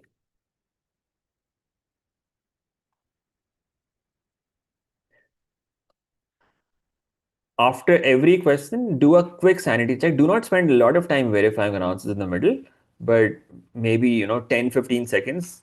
Take a quick look of what they were asking about. And if there's a quick way of checking that, verifying that, you should do that quickly as well.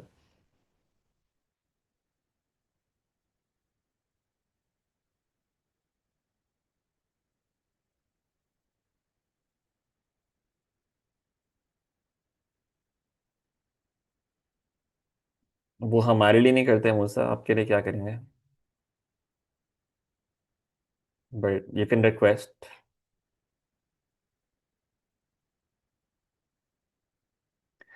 Checking whether someone. Chani, sorry, I'm reading wrong messages.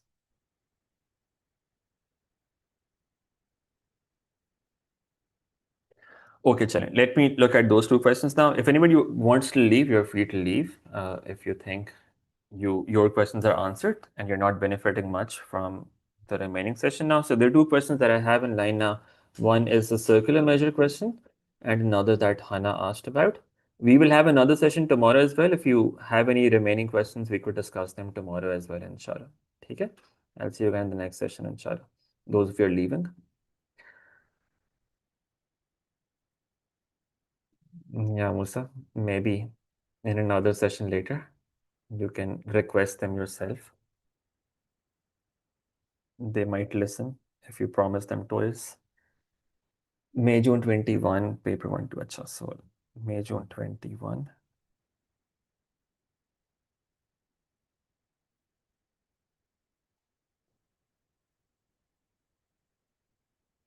Paper 1-2. अच्छा. Circular measure.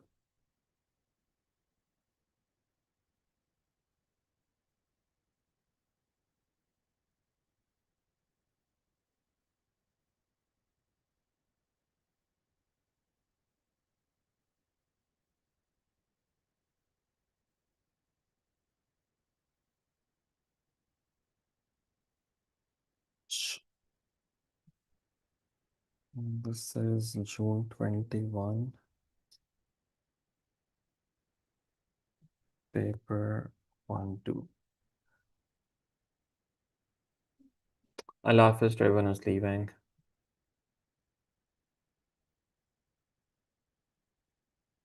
Allah Hafiz, June 21.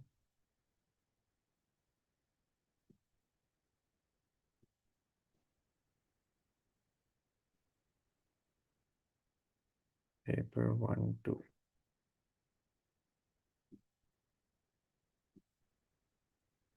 Okay, the person asking in the chat, I've just posted this link here. This is the video in which you'll find the solution.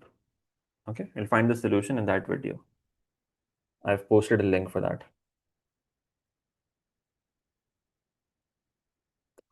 Circular measure question that you asked about, it's there in that paper.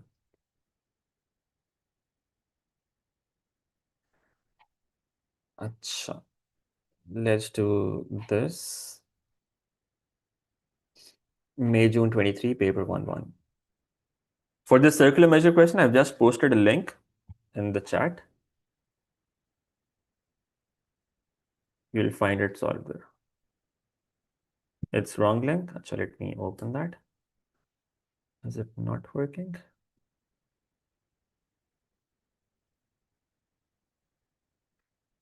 May June 21, paper 1-2.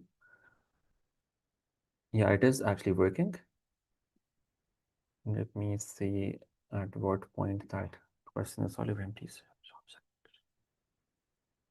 Right.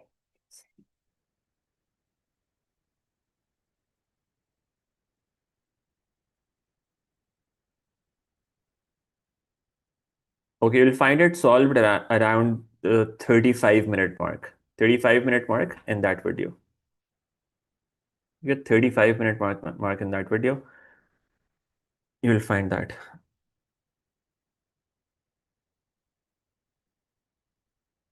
November 21, question 9B. Acha, a lot of the questions that you're asking from the last 4 or 5 years, remember you've got the recordings available for them. You've got the recordings available, and you'll find those questions solved there already in those recordings. Most of them that you're asking about. November 21, paper 1-2. November 21, paper 1-2. Paper 1-1, paper 1-2. Okay, question number 12. Actually, there was another above there as well. I'm sorry, I missed that. Let me come back to that, after this. Yes, this is question number 12. The diagram shows the circle with this equation and the tangent of the circle at the point P, which is 5, 4. We are given the coordinates of this point, 5 and 4. The tangent at that point meets the x-axis at A. We're given that as well. And the y-axis at B. Find the area of the triangle OAB, where O is the origin. Now, what would you do for that? Find the equation of this tangent. Question 9B. Okay, sorry, I 12. Acha, 1-2 was the paper number. Okay, all right. 1-2 was the paper number. I thought that was the question number. November 21, paper 1-2, question 9B. Okay, all right.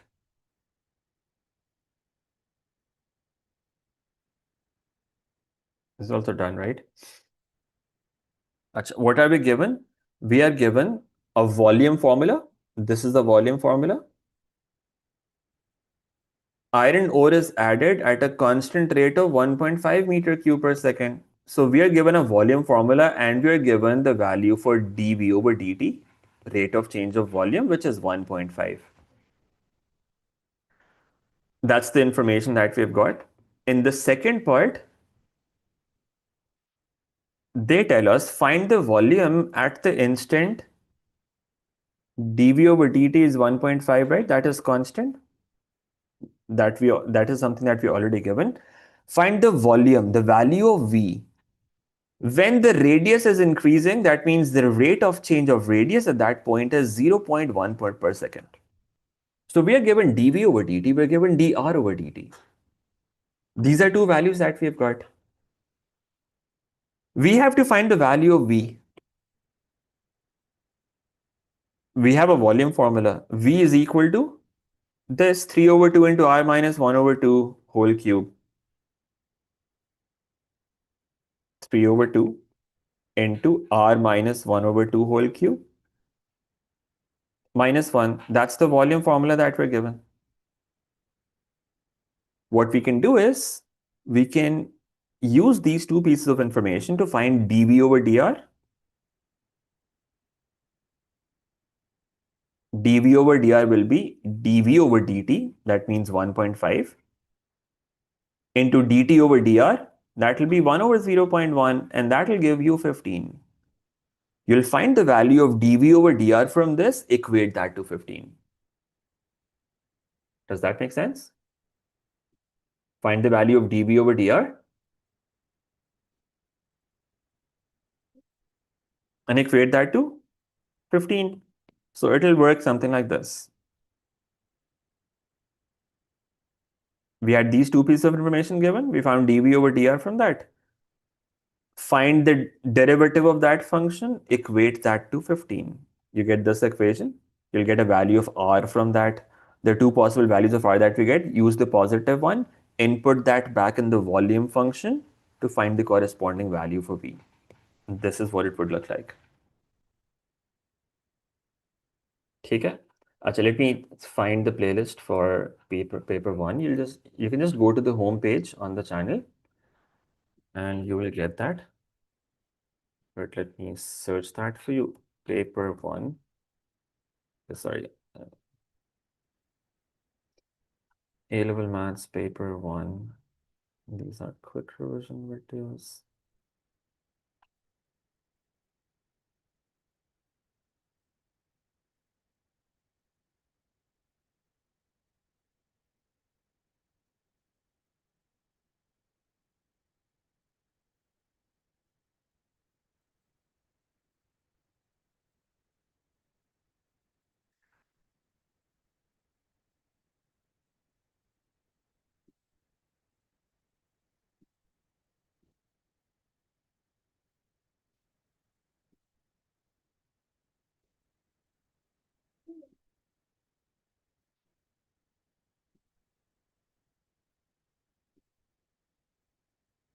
Okay, this is the link to the P1 playlist. I have posted that in the chat. Okay, in which if there are any top concepts that you are struggling with, you can have a look at that. Okay. Acha. There was one question left. What was that? May June 23, paper 1-1. May June 23, paper 1-1. Okay.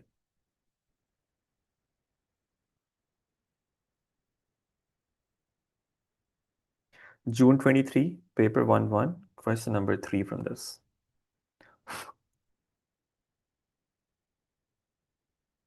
Okay. The diagram shows graphs with these two equations, y equals f of x and y equals g of x. Describe fully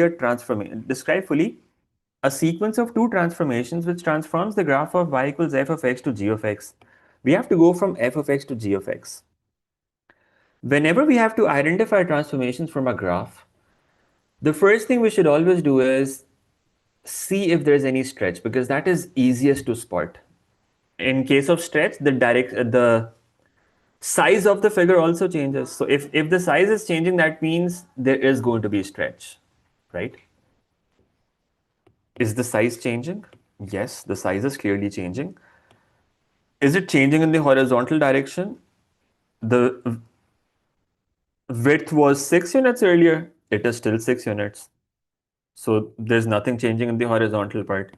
There is a vertical stretch. Original height is 6 units. After transformation, it is becoming 12 units. So there's a stretch, there's a vertical stretch, scale factor 2. That is one thing that is happening. Okay.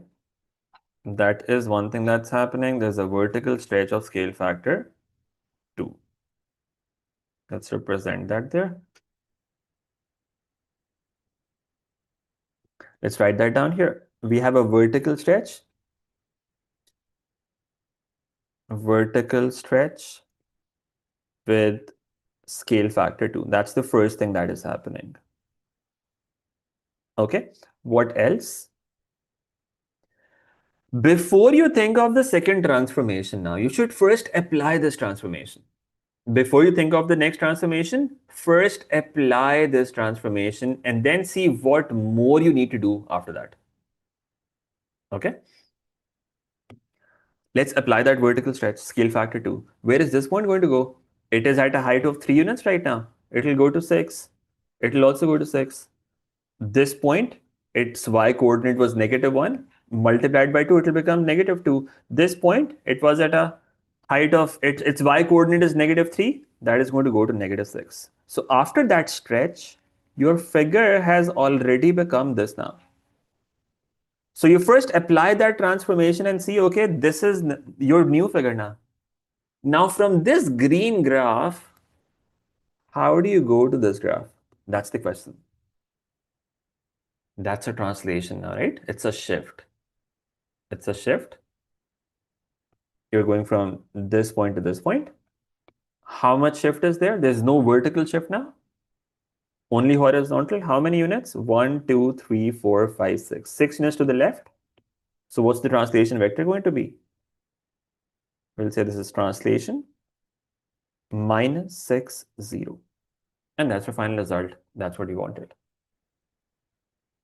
You can say stretch parallel to y-axis. Yes, that's correct. Yeah.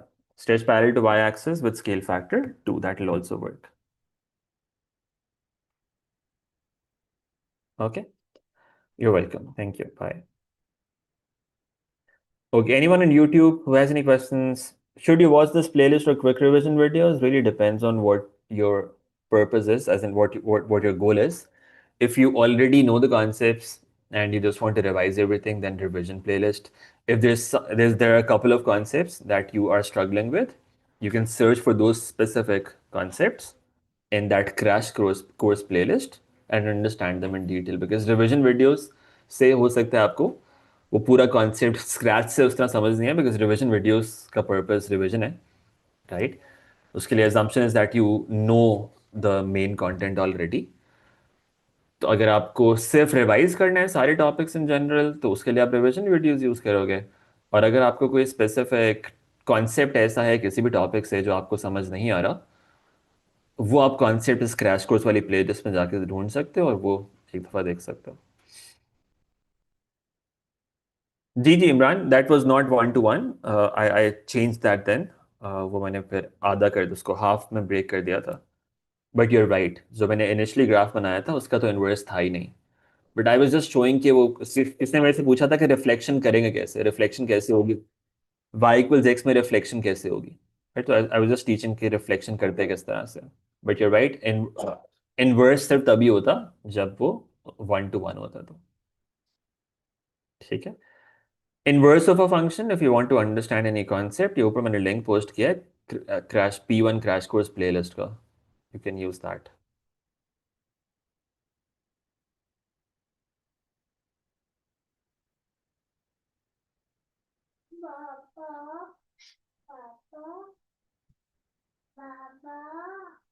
What about tan graph transformation? Tan graph transformation का क्या करना है? जी खनीजा बेटा, class चल रही है, आप late जाओ ना, सो गए.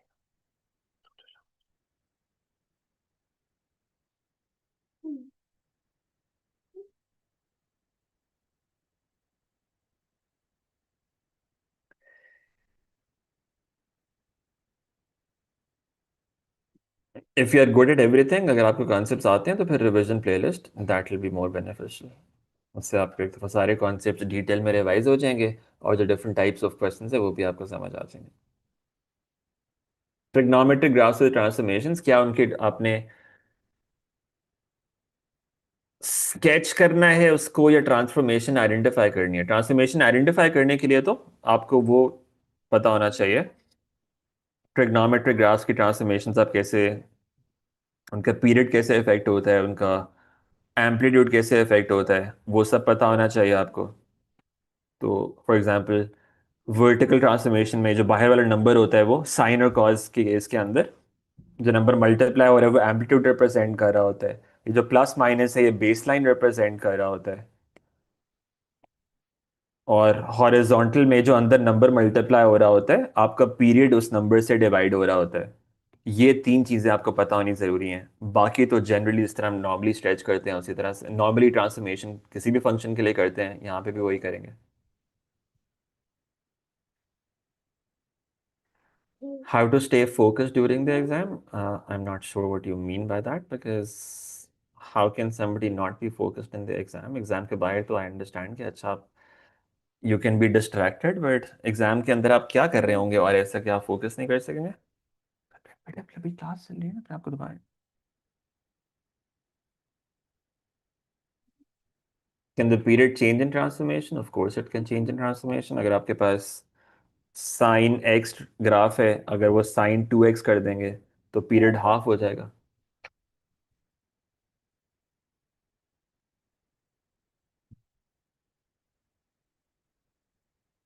ऊपर करी जा रही है।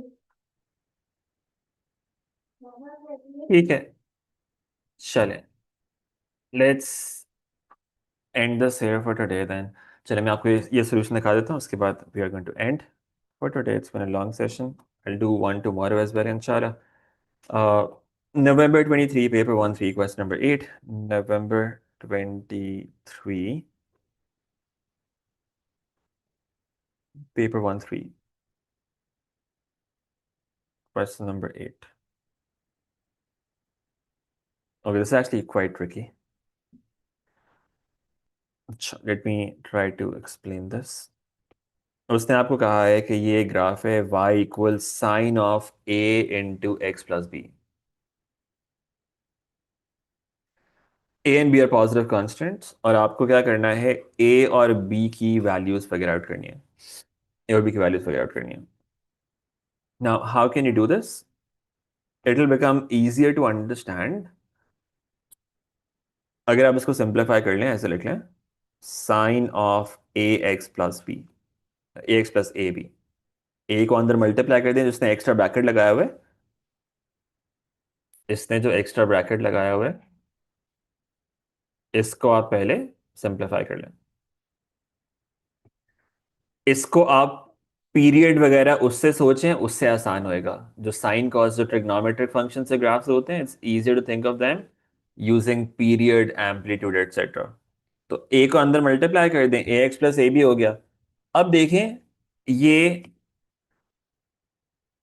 ए से जो मल्टीप्लाई हुआ है, ये क्या रिप्रेजेंट कर रहा होता है?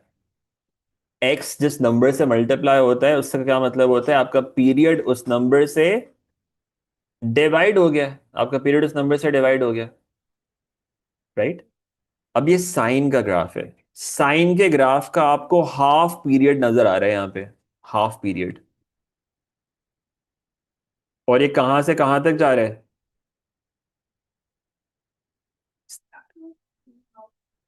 ठीक है आपने मैसेज के बाद कनेक्टिंग किया हुआ है। आप काम करें। अच्छा, देखें ट्रांसफॉर्मेशंस कौन सी हो रही हैं। एक आपके पास है वर्टिक हॉरिजॉन्टल स्ट्रेच, और एक आपके पास है ट्रांसलेशन। एक स्ट्रेच हो रही है और एक ट्रांसलेशन हो रही है। ये दो ट्रांसफॉर्मेशंस है ना, स्ट्रेच और ट्रांसलेशन। अब दोनों हॉरिजॉन्टल हैं, वर्टिकली कोई ट्रांसफॉर्मेशन नहीं हो रही है। वर्टिकली अगर ट्रांसफॉर्मेशन नहीं हो रही है, इसका मतलब ये है कि ये एक्चुअली हाफ पीरियड है ग्राफ का। ये हाफ पीरियड है बिकॉज ग्राफ ऊपर नीचे मूव नहीं किया है। ग्राफ ऊपर नीचे मूव नहीं किया है, तो ये ग्राफ का हाफ पीरियड है। ये कहां से कहां तक जा रहे हैं? -π/3 से लेकर 5π/3 तक। कितना बनेगा ये टोटल? आप ये डिफरेंस फाइंड करें, 5π/3 -π/3, माइनस माइनस π/3, ये बनता है 2π। तो हाफ साइकिल है 2π। हाफ पीरियड 2π है, तो पूरा पीरियड कितना आएगा? पूरा पीरियड आपका होगा 4π। तो ओरिजिनल साइन का पीरियड होता है 2π। इस ग्राफ का पीरियड कितना हो गया है? 4π हो गया है। तो पीरियड 2 से मल्टीप्लाई हो गया है। इसका मतलब क्या है, यहां पे अंदर जो x की वैल्यू है, वो 2 से डिवाइड होनी चाहिए। वो 2 से डिवाइड होनी चाहिए। अच्छा, I was thinking about that earlier, why did we not consider ये नीचे वाला पार्ट जो है? Why we not considering this whole thing as one cycle? Because यहां पे ना वर्टिकल ट्रांसफॉर्मेशन हो नहीं रही है कोई। आपका ग्राफ ओरिजिनल जो होता है वो ये होता है, ये जो मैंने हाईलाइट किया अभी। यानी कि जो जीरो वाला पॉइंट है, क्योंकि आपके इस फंक्शन के अंदर कोई वर्टिकल ट्रांसफॉर्मेशन तो नहीं है, ये जीरो वाला पॉइंट ऊपर नीचे तो नहीं जा सकता। ये जीरो वाला पॉइंट इधर नीचे तो जा ही नहीं सकता, बिकॉज वर्टिकल ट्रांसफॉर्मेशन की हो ही नहीं रही है, सिर्फ हॉरिजॉन्टल ट्रांसफॉर्मेशन हो रही है। तो उस वजह से जीरो वाला पॉइंट यहां पे आप कह सकते हो π/3 पे नजर आ रहा है आपको एक तरह से। ठीक है, पूरा नहीं कंसिडर करेंगे उस वजह से, क्योंकि वर्टिकल ट्रांसफॉर्मेशन नहीं हो रही है कोई। सिर्फ हॉरिजॉन्टल हो रही है। ए की वैल्यू क्लियर है? ए की वैल्यू क्लियर होगी आपको?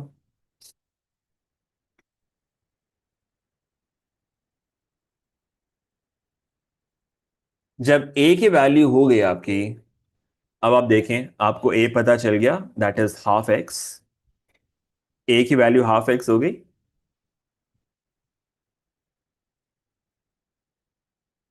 अब आपका ग्राफ जीरो से कहां पे जा रहा है? जीरो से आपका ग्राफ किस साइड पे जा रहा है? हॉरिजॉन्टली हमने पीरियड तो कर लिया, पीरियड जब डबल हो जाएगा तो आपका ग्राफ हो जाना चाहिए था ऐसे, राइट? रफली इस तरह से 0 से लेकर 2 पाई तक ये आपके पास ऐसे बन जाता।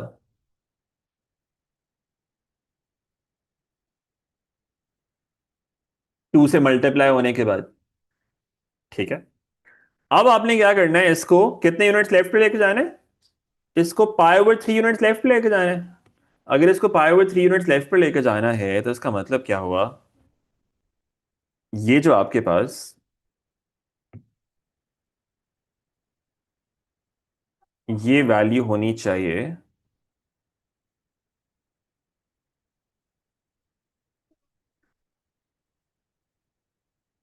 ये पाई/3 पे उधर जा रहा है, और उसने कहा है 1 पॉसिबल वैल्यू ऑफ बी, और ये बी यहां पर ऐड हो रहा है। जब बी ऐड होगा तो इसमें हमारे पास, अच्छा हमने पहले यहाँ पे स्ट्रेच कर दिया है और इसमें पहले ट्रांसलेशन होनी थी। अच्छा, हमने इस तरह देख तो लिया, लेकिन अब इसमें मसला ये है कि ना ऑर्डर का थोड़ा सा मसला आएगा यहाँ पे। इसमें ऑर्डर का मसला आएगा। अगर आप ये ओरिजिनल वाली फॉर्म को देखो, इस ओरिजिनल वाली फॉर्म को देखो, इस ओरिजिनल फॉर्म के अंदर हॉरिजॉन्टल ट्रांसफॉर्मेशन है ना, हॉरिजॉन्टल में आपने बॉड मास का उल्टा करना होता है। बॉड मास का उल्टा करोगे तो इसका मतलब है यहाँ पे स्ट्रेच पहले होगी और ये ट्रांसलेशन बाद में होगी। तो हमें ये वाली फॉर्म देखनी है। अगर हम स्ट्रेच पहले कर रहे हैं तो हमें इस वाली फॉर्म को देखना पड़ेगा। हमने स्ट्रेच कर दी। अब अगर हम ट्रांसलेशन कर रहे हैं, कितना यूनिट्स हम लेफ्ट पे जा रहे हैं? हम जा रहे हैं पाई/3 यूनिट्स लेफ्ट पे। तो इसका मतलब है यहीं से आपके पास बी की वैल्यू पाई/3 होनी चाहिए। हम इस पे एक्सपैंडेड फॉर्म नहीं देख सकते, इसमें हमें यही वाली फॉर्म एज इट इज देखनी चाहिए, क्योंकि हमने पहले स्ट्रेच अप्लाई किया है। अगर आप पहले ट्रांसलेशन अप्लाई करते तो फिर आप ये एक्सपैंडेड फॉर्म में इससे कर सकते थे। वो थोड़ा ज्यादा ट्रिकी होता है कि पहले ट्रांसलेट करो कितना, पहले आप इतना पाई/6 ट्रांसलेट करो लेफ्ट साइड के ऊपर, फिर उसको स्ट्रेच करो, तो फिर ये वाला पॉइंट पाई/6 वाला इधर चला जाता। But I think it's easier, जिससे मैंने यहाँ पे पहले किया हुआ है उससे ज्यादा आसान ये है कि आप इसको ओरिजिनल ग्राफ से सोचते हैं, ओरिजिनल फंक्शन से सोचो। इसमें स्ट्रेच पहले होएगा इस फॉर्म के अंदर और ट्रांसलेशन बाद में होगी। तो हमने स्ट्रेच पहले करके देख ली, ऑरेंज ग्राफ आपका स्ट्रेच हो गया। अब कितनी ट्रांसलेशन है? पाई/3 यूनिट्स लेफ्ट पे चले गए, तो उससे आपके पास बी की वैल्यू आ गई, दैट शुड बी पाई/3। ओके।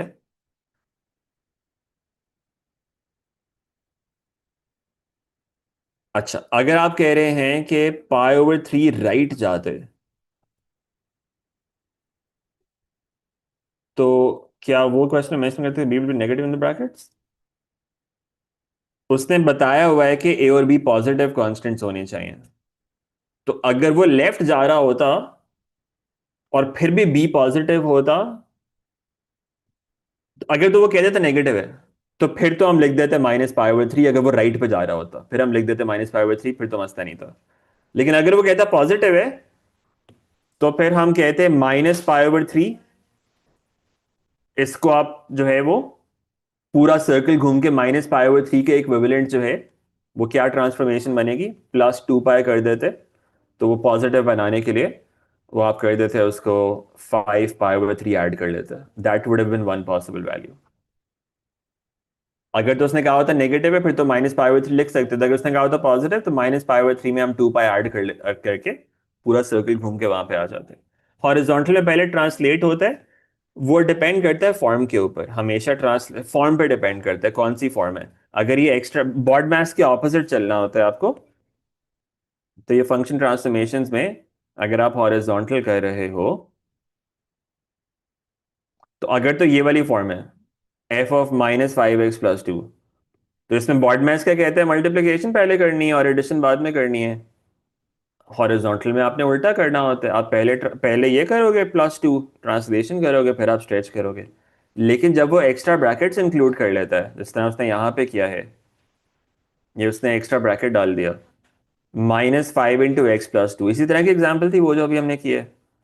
बॉडमैस क्या कहता है, बॉडमैस कहता है कि ये ब्रैकेट पहले इवैल्यूएट होगी, यानी कि x के साथ पहले +2 होना चाहिए और उसके बाद आपको ये मल्टीप्लिकेशन करनी चाहिए। हमने उसका उल्टा करना है।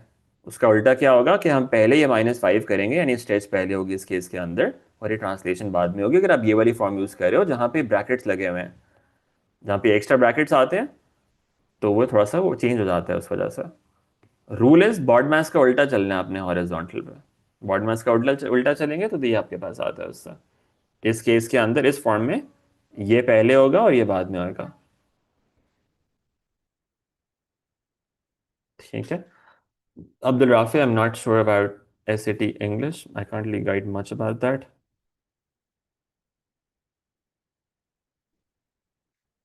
ठीक है, चलें। My iPad's battery is also almost ending now. We will have to end this class today.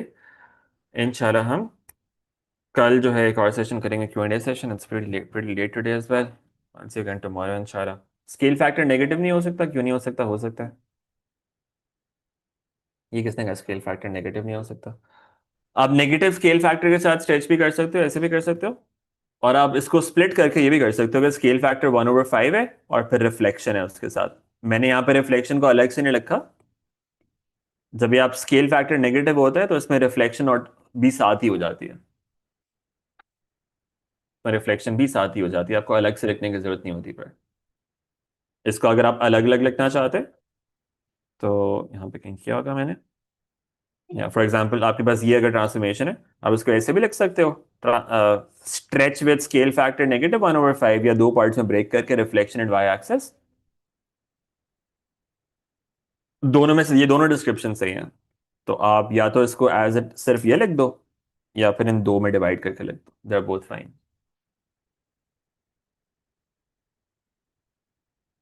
ठीक है बच्चे। सैट इंग्लिश का मुझे सिर्फ ये पता है कि वो एरिका वाली जो एक बुक है, that's what people talk about, that's really good, you can use that. But apart from that English के बारे में I can't really say much. चलें, that's it for today. That's it for today. I will see you again tomorrow इंशाल्लाह, before the last session. अल्लाह हाफिज़।